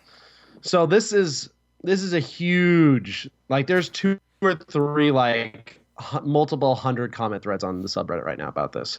So basically, they're going to be doing something since all these level progression stuff is changing called veterancy rewards.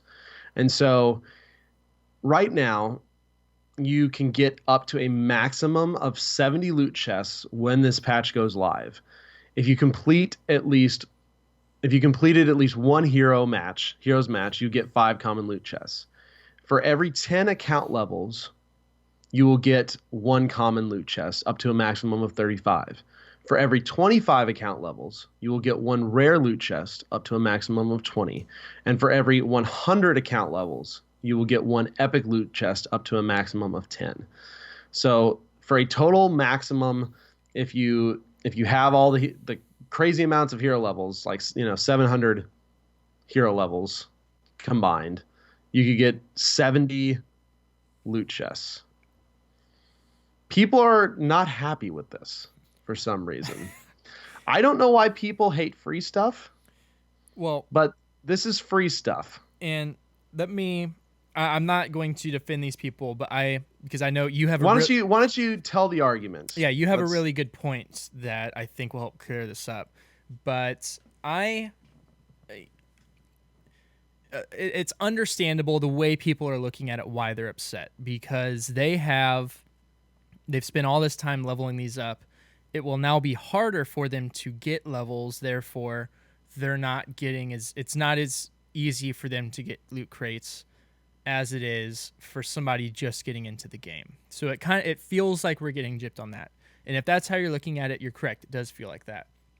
The best argument I've seen pop up here, and I think it was DG who had posted one of these Reddit threads that a lot of discussion was on, and somebody had brought up stim packs. So I've been a person who I've pretty much had a stim pack nonstop. And the reason I had that was not just the gold, but to level up faster, to get master skins. And so now we no longer have the master skins. And I was paying to level up faster, where now I'm not getting chests for those levels, and it's now harder for me to level. So if that's the way you're looking at it, again, that makes sense. And it kind of feels bad if that's the only way you're looking at it. But the correct way to look at it here is you're not having anything taken away from you. You are being given free stuff, and you have levels to look at will be easier. Old stuff as a to sunk get. cost. Correct, and levels will be easier to get now. Like we said, and I'll pull this up here again. Much easier. It's like to get. A quarter of the time going into getting these levels versus what it previously was. So TBK, I think someone was saying 80% faster to grind than currently. So I'll let you take this over now. You had a point you discussed right before the show that was like, oh, that. Yeah, I mean, makes sense. it's a sunk cost thing. Just, I mean, if you think about it, so all this is new content.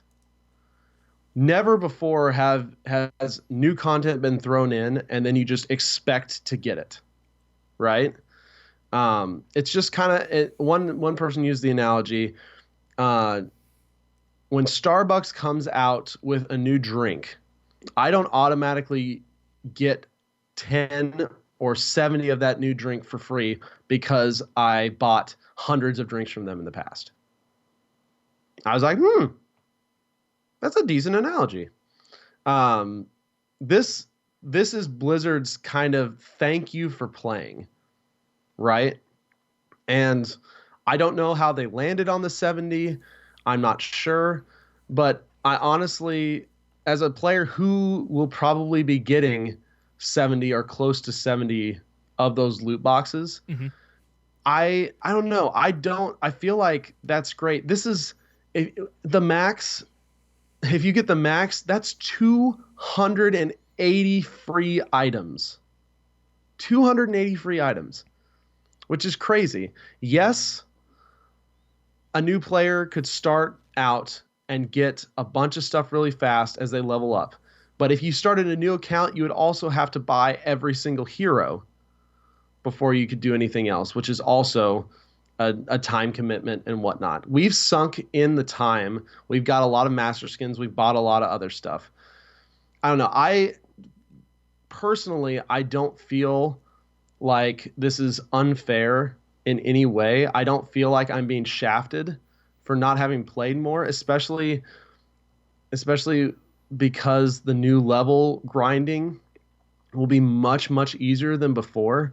I don't feel like I will lose out on something. And 280 free items is a lot. And if you're getting that many items, chances are you probably have a decent stash of gold laying around. So you could be very meticulous with each one of those free ones in a reroll fashion as well to try and get what you want. So there's that. Now, the only argument that I can possibly maybe see out of this is the gem argument. People will disagree with us completely, and they will say we need more than 70 loot chests. Maybe Blizzard will change it. I don't know. As far as I'm concerned right now, for me personally, it's fine. It's fine. It's more than fine for me. Yeah, it's free stuff. Like, it's a content drop that has a bunch of new stuff. And if loot chests weren't a thing and they just dumped all these skins out just as they were, I would have to buy them. Like, and so now I'm getting a ton of chances to get a lot of this new stuff for free, which is really cool. So, enough on that. I know people will disagree with us. That's totally fine. Everyone is entitled to their opinion, but that's just kind of how we see it. The big thing, the only real argument I can see from this is the gem argument. So Blizzard is going to be giving gems, like the 150 or whatever gems, right? Every 25 player levels. And so I can understand people who have been playing for a long time and say, oh crap, I'm going to lose out on a ton of these real money gems from my levels. Yes, I can see that argument. I don't know if I necessarily have a counter argument to it other than you played and you've had a ton of fun. Just and levels are easier to get. I mean it's one of those things. Maybe Blizzard goes back and says, that's right. Maybe just like we're doing the up to 70 loot boxes, maybe after every certain level ratio up to a certain point, up to maybe 1,000 gems, you can get inveterancy as well. Maybe that happens. I don't know. That's such a hard thing to do, and I don't see them doing that because at this point, if there's a cap on anything, there will be people that are still upset. So unless like you went all out, be like, okay, you get everything. And from Blizzard's perspective, well, yeah, there's no reason to do that. You don't want to flood your game with this new currency. Because for some people, you would be getting hundreds and hundreds of loot boxes if they gave you a 1-to-1 ratio. Yeah. And that would, in a lot of ways, make things unfun for you because now you've gotten 90% of the new content. You don't have and anything to all unlock. the loot box. Yeah, and you don't have anything to unlock anymore. And everything that you need to unlock still, you'll be able to unlock instantly with the thousands and thousands of shards that you've gotten. I can completely understand Blizzard's point of view of not wanting to flood just massive amounts of shards into accounts, just boom, right off the bat as soon as this drops. Mm-hmm. I think this is a very reasonable compromise. And like I said before, 280 items if you get all 70. That is so many things. Plus, you can reroll up to 3 times. I don't know. I think it's fine. It's a I lot. think it's fine. And, plus if you've been playing that long, there's a good chance you have a lot of the stuff anyways, meaning you're going to be getting a lot of the same stuff. Yeah, and a lot of shards. Even if you reroll, yeah, which would be a lot of shards, meaning then you can go and purchase the stuff you don't have Get what you for want. free. And get what you want. And, it For would free. get to some point, even new people playing the game, to where they won't catch up to what you have. Because even though it may be easier for them to level now, like whenever new stuff, new skins, new emojis, new mounts and stuff come into the game, they're going to have the same chance as us to get those. If not less, because we'll still have a ton of shards racked up. So Yeah. it's overall an incredible thing. If any of you in the chat room have any questions or think we didn't clarify on something enough that you want us to discuss, go ahead and type them out. We're going to do a couple things, then we'll get to some questions here. So just let us know. We got a little bit to talk here on the HGC, so we'll go ahead and get into that.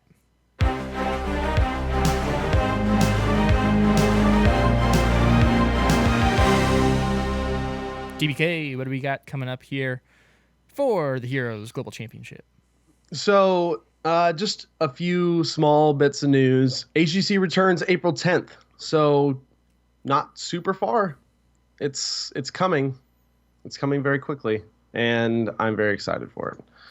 Let me just double check things. It might not be. It's maybe the week of April 10th that it comes back, because I know Dorm takes place on the 8th, as we talked about earlier. So it's probably the week of April 10th that it comes back. Be watching for that. Once Dorm's done, HGC will pick right back up, and I will have lost my weekends again and not care. It'll be fine. One of the other big pieces of news coming out this week, Misfits actually, I should probably say Team Liquid returns to Heroes, and they actually picked up the Misfits roster because apparently the Misfits contract was up and the renegotiation didn't go well, or they just decided, or Team Liquid made them a better offer. I don't know exactly, but regardless, the Misfits roster is now Team Liquid, and this is Team Liquid re-entering the Heroes scene. After that, though, the owner of Misfits actually tweeted and said they're looking to pick up an NA team. So Misfits is actually not going to leave the hero scene. They're just going to look to pick up another team. My personal guess is that Misfits is going to pick up Team 8. Yeah. That's my personal guess. That would make sense. I mean, they need to be picked up. So if Misfits doesn't pick them up, somebody's got to. Yeah, if someone hasn't picked them up by the time this next section of HGC starts, I'm going to be pissed because dang it, someone needs to pick these guys up. Fair enough. All right, so TBK community content shout out this week. What do you got? This is a fun one. This is Hawkray. If you haven't heard of this guy, he makes some really awesome and really hilarious Heroes YouTube videos. We actually got to meet him at the summit. Really cool guy. We will have the link to his YouTube channel in the show notes. Go check him out. There's a lot of really funny, awesome stuff that's just Heroes related and very enjoyable. Yeah, and you can tell a lot of work goes into those videos. They're super awesome. And he's also, his YouTube at Hawkray, HAWKARRAY. And then he's on Twitter with the same thing. So give him a follow. He's a super rad dude. He's a cool dude. All right, so let's go ahead and hop into some email questions here and some questions, again, if you guys got any in the chat room.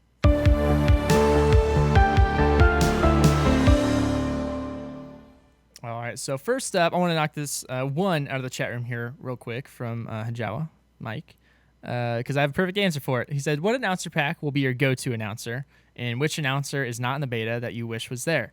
So my go-to, as I was going through all of these when the open beta launched, is going to, I don't have a choice. It has to be Diablo, because his Hero of the Storm line is Lord of the Storm.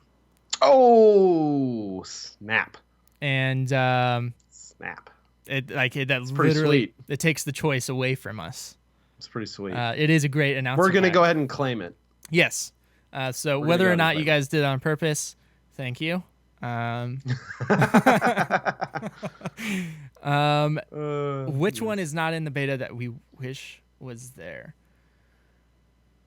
Which one's your go-to? I assume Diablo as well. I'd say, I mean, Diablo's pretty awesome. The Murky one is hilarious. It's pretty funny. The Rhaegar one is cool just because, I love Rhaegar. ETC has a pretty awesome one as well. Yeah. So there's quite a few really fun ones. The one that's not, I don't believe, in there right now. Well, there's two that I really want. The first one is Alarak, because come on. Like, why would you not want your announcer berating you the entire game? I mean, seriously. Yeah, it's an Alarak one would be amazing. And then as I said before, please give me Calaris / all the other casters.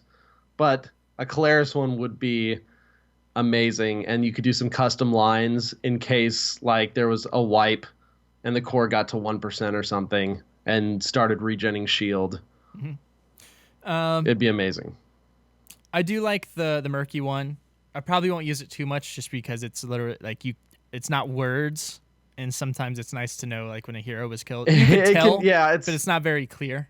It's a little unclear. It's more of a fun one for sure. Something I think would be cool is to be able to unlock region packs to potentially get different languages from the different regions. Mm-hmm. Or just in general, and this was something, a question that I saw earlier that I totally forgot to ask at the summit. Now with all this new stuff, hopefully will region locking be a thing of the past. Because things are region locked right now. It'd be awesome if things were not region locked. Yep. And I could go over to EU and still have all my stuff. That'd be pretty sweet. That would. Not that I go over to EU often, but if I do, the ping I want would all be my stuff. awesome. Yeah. All right. So some email or listener questions we got from Discord, emails, Twitter, wherever you guys send them in.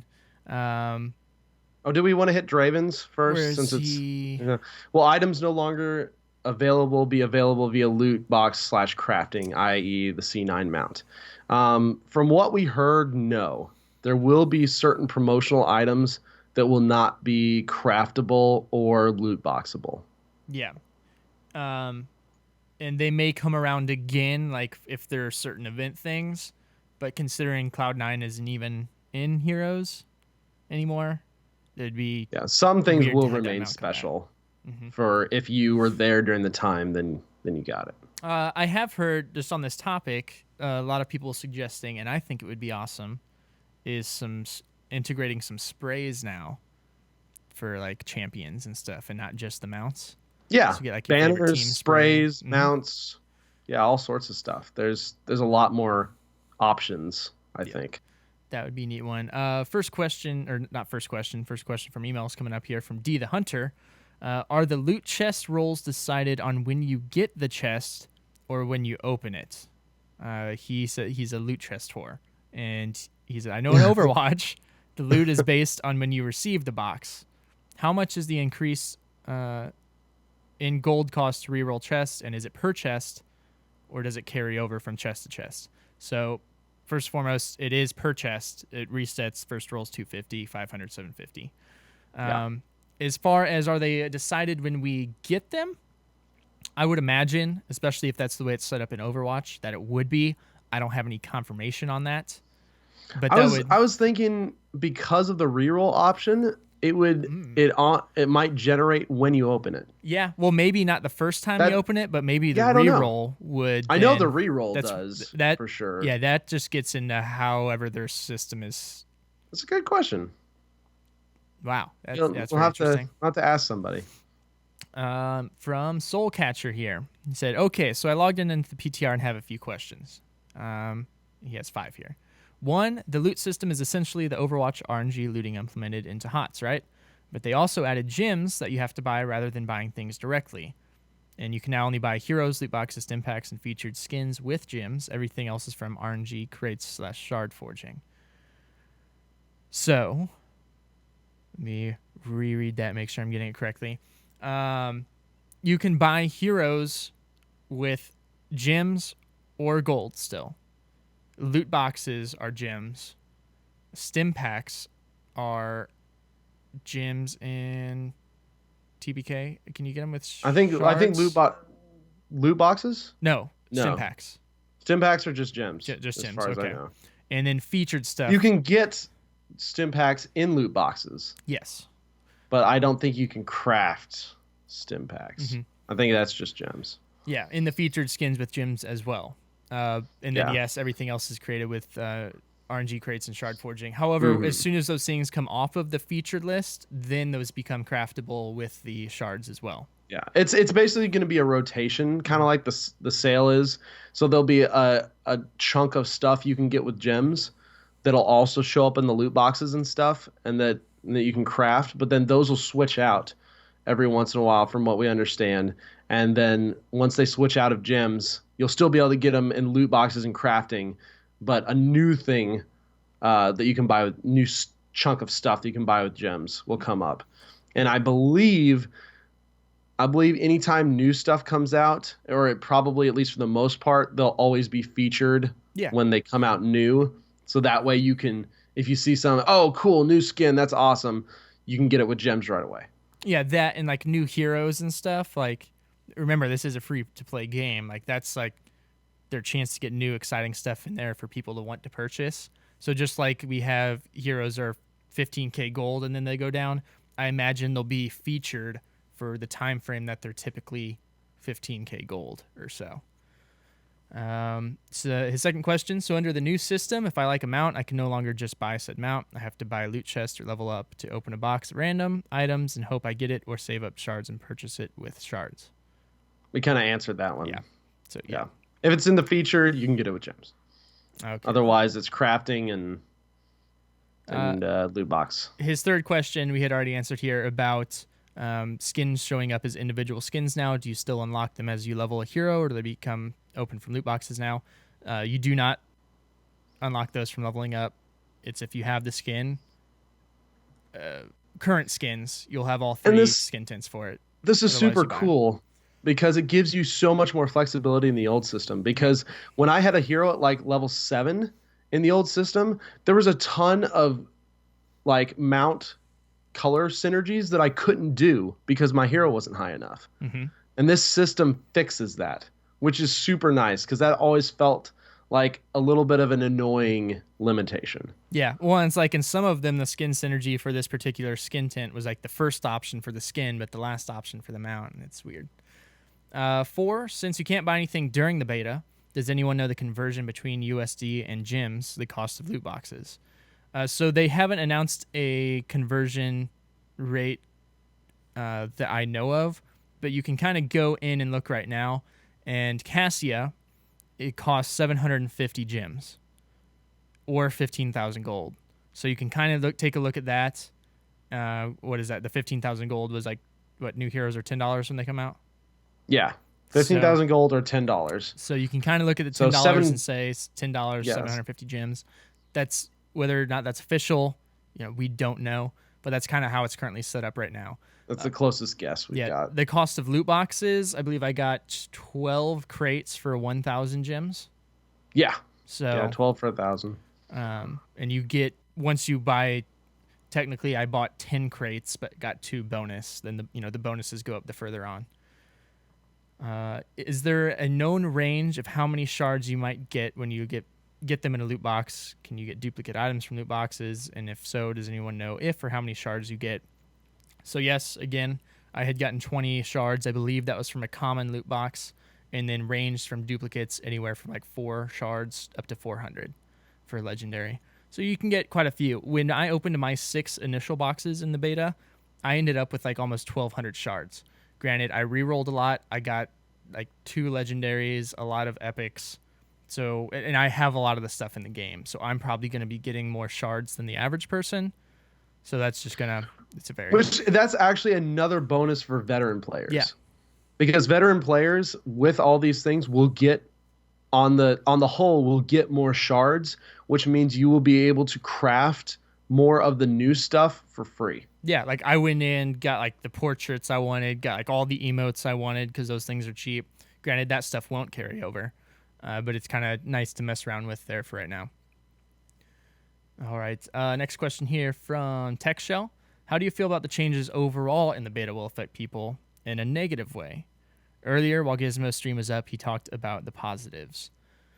So this isn't just me being happy, cheery. Like I personally cannot think of anything negative to the current system that will affect people. Granted, we'll have to see till more people have played it, get more reactions, see when it goes live. I guess the only thing that could hurt people here is with it switching to gyms typically, and this was brought up, I forgot who brought it up. Typically, these systems work to where if you are trying to buy a item or a hero, you'll have to spend more, buy more gems than that thing is going to cost.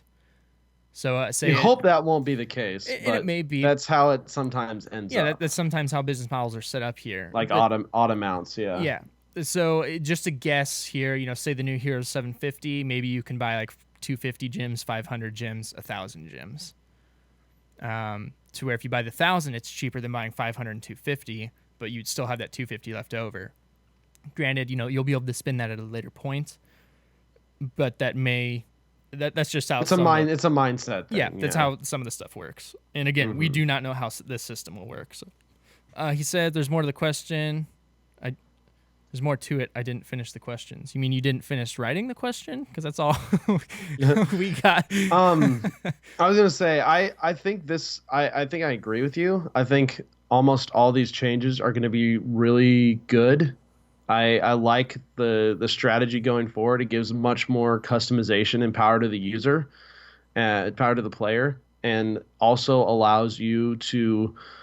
It allows for more impulse buys. Because let's be honest, other than maybe the store sales, most of the stuff was not an impulse buy. Like most of the current skins and stuff aren't cheap. Mm-hmm. But this will allow you to impulse buy a lot more when skins are $1 or $2, which is it's better for you, the player, and it's better for Blizzard when people impulse buy stuff.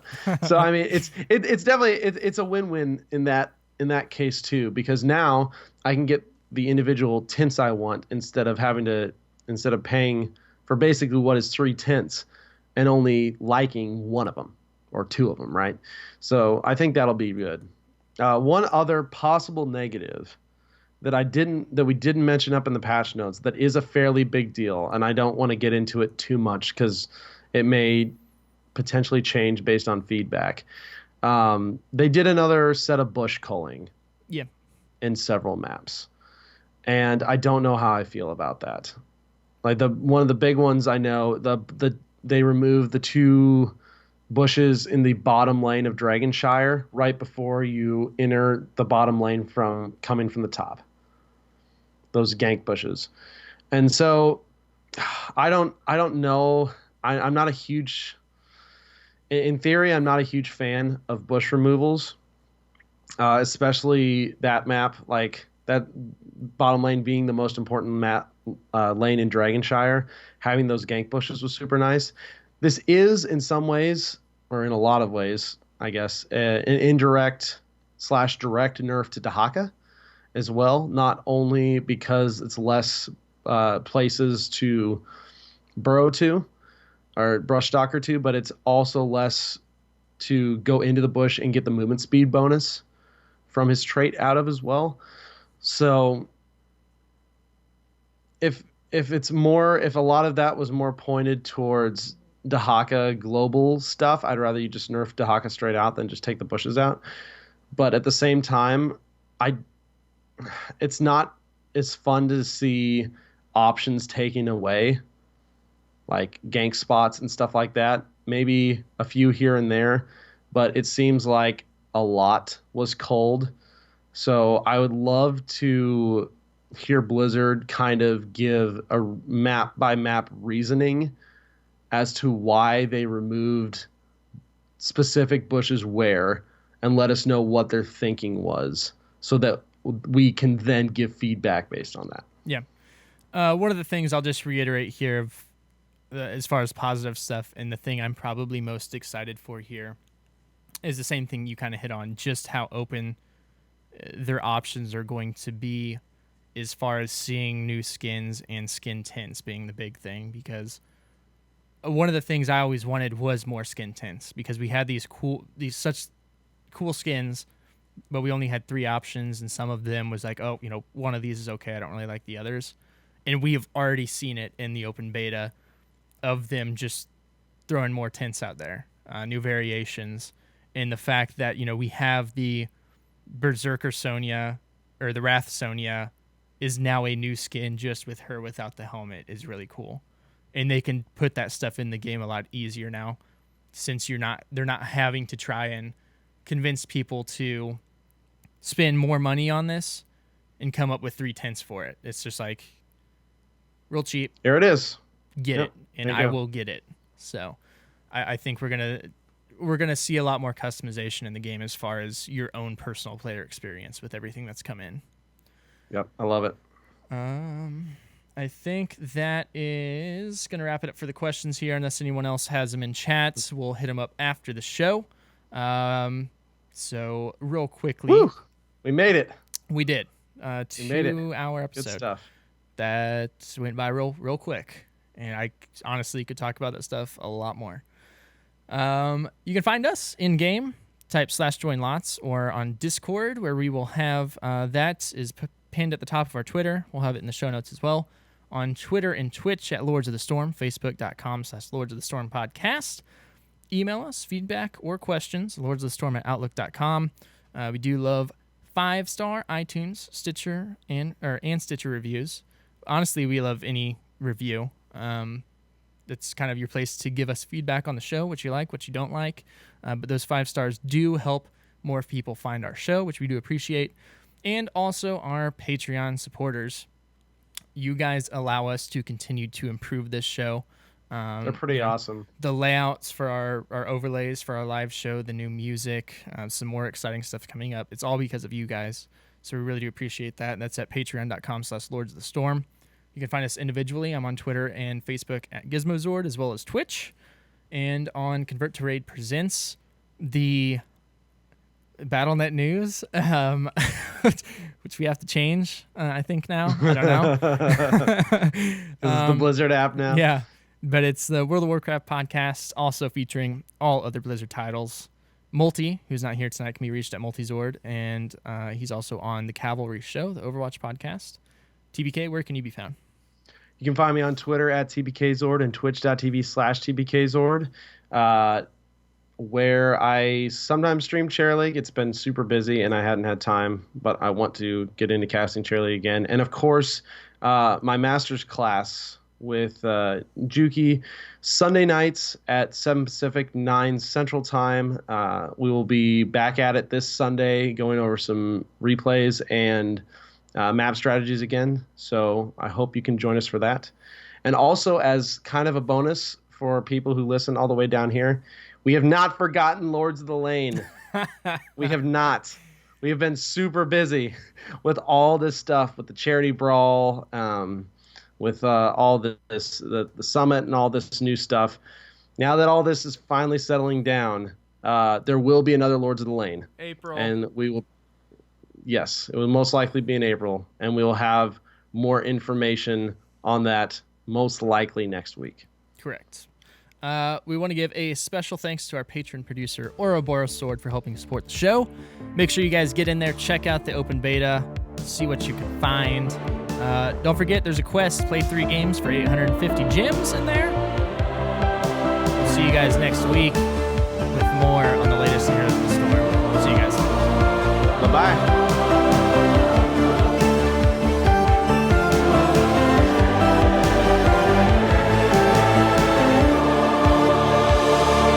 Enough. I shall do no more. Yeah.